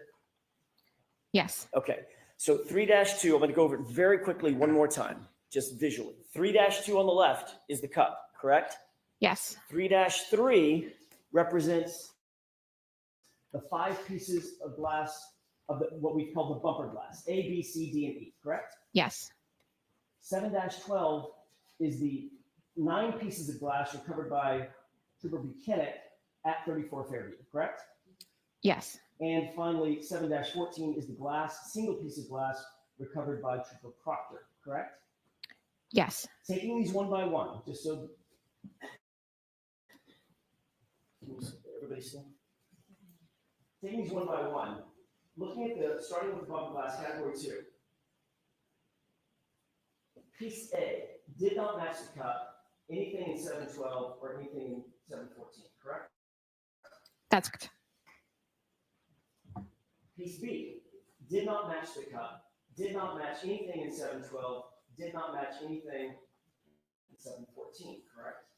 That's correct. And moving over to category 3, there were some matches in these 9 items, 6 of them, A, B, C, D, F, and K, correct?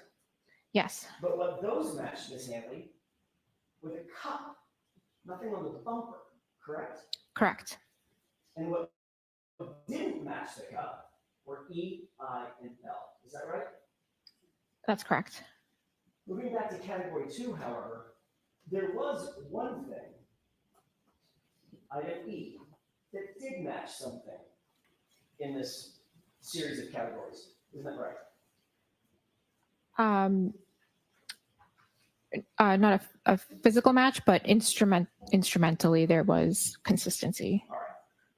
And this was an item, the only piece of bumper glass, the only piece of bumper glass to match anything else in your analysis. Matched what? It was consistent with what? Item 3-3, piece E was consistent in physical and instrumental properties with the sample that I took from item 7-14. Which is the single piece of glass recovered by microscopy, correct? Yes. But not a single piece of glass, nothing that you analyzed coming from that bumper matched the cup, did it? Nothing. Physical match comparison, there was no physical match comparison to the cup. Are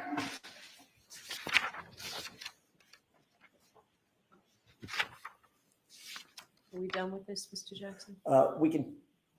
We can take this down, Your Honor.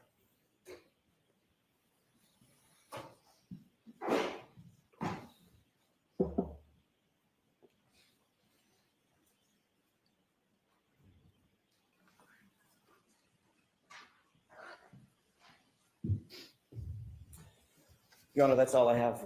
Thank you. Mr. Lally?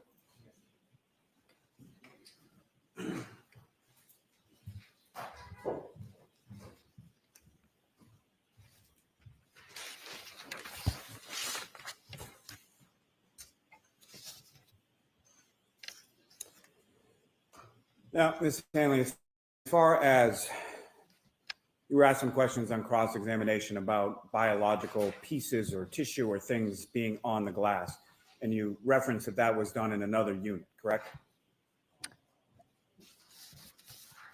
Yes, if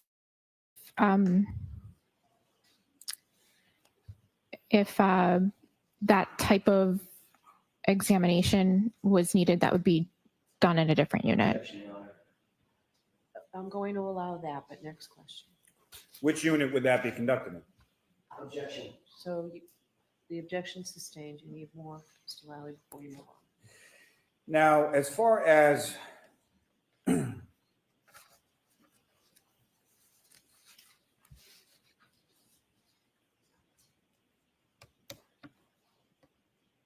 the chalk that you were just presented, as far as the 4 photographs that were depicted in there, have you ever seen any of those 4 photographs before?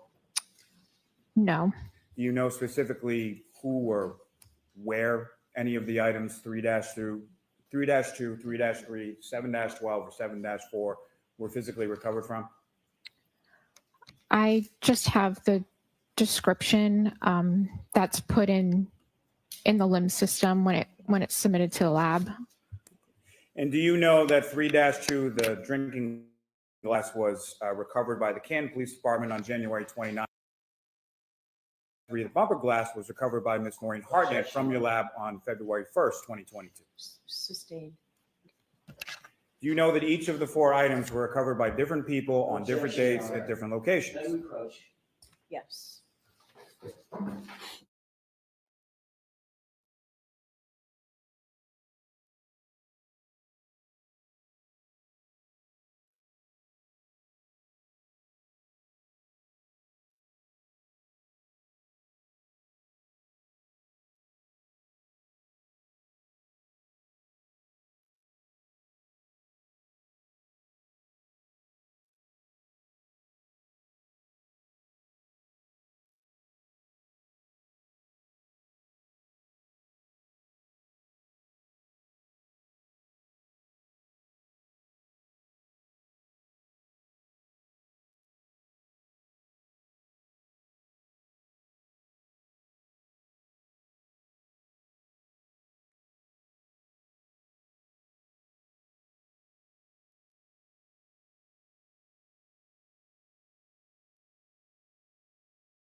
Ms. Hanley, from your conclusions that you testified about before, you found that the item 3-2, the drinking glass, was consistent with 6 different pieces from item 7-12 that were found roadway outside of 34 Fairview Road, correct? That's correct. And you also found that piece E from item 3-3, the bumper glass, was consistent with the single piece from item 7-14 that was found in the roadway outside of 34 Fairview Road. Is that correct? Yes, that's correct. And you also found that items from 7-18.18, the debris from Mr. O'Keefe's clothing, were consistent with the item 3-1, the taillight housing, correct? Yes, Your Honor. Sustained as to form. Now, as far as the chalk that you were presented with on cross-examination, was there anything in there about item 7-18.18 or item 3-1, either the taillight housing or the debris from Mr. O'Keefe's clothing? No, there was not. Nothing further. Anything? Very briefly. So in sum, not a single piece of glass on that bumper could be connected to that cup, correct? There was no physical match to the pieces that I compared for physical match from the bumper. There was no physical match to the glass cup 3-2. Thank you. So another way of saying that is not a single piece of glass that you analyzed on that bumper match. Sustained. But the one piece of glass that did match something came from the same source, or was consistent with coming from the same source as the single piece of glass recovered when in possession of or bagged by Trooper Michael Proctor, correct? It was consistent with item 7-14. That's all. All right, Ms. Hanley, you are all set. I'm going to see counsel for a minute. Jurors, feel free to stand up and stretch.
All right, so jurors, I know you don't like it when we're in sidebar.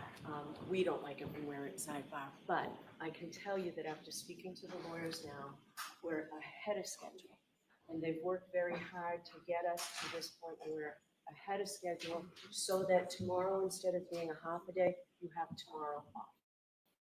So you have tomorrow and Friday, a good long weekend It's very, very important.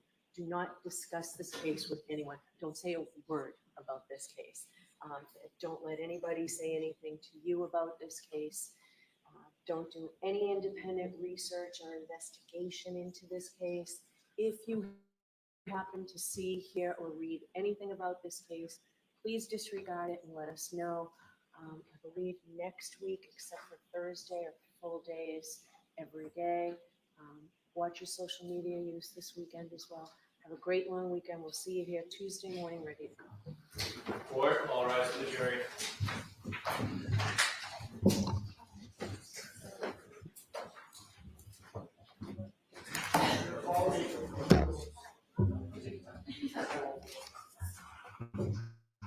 Goodbye.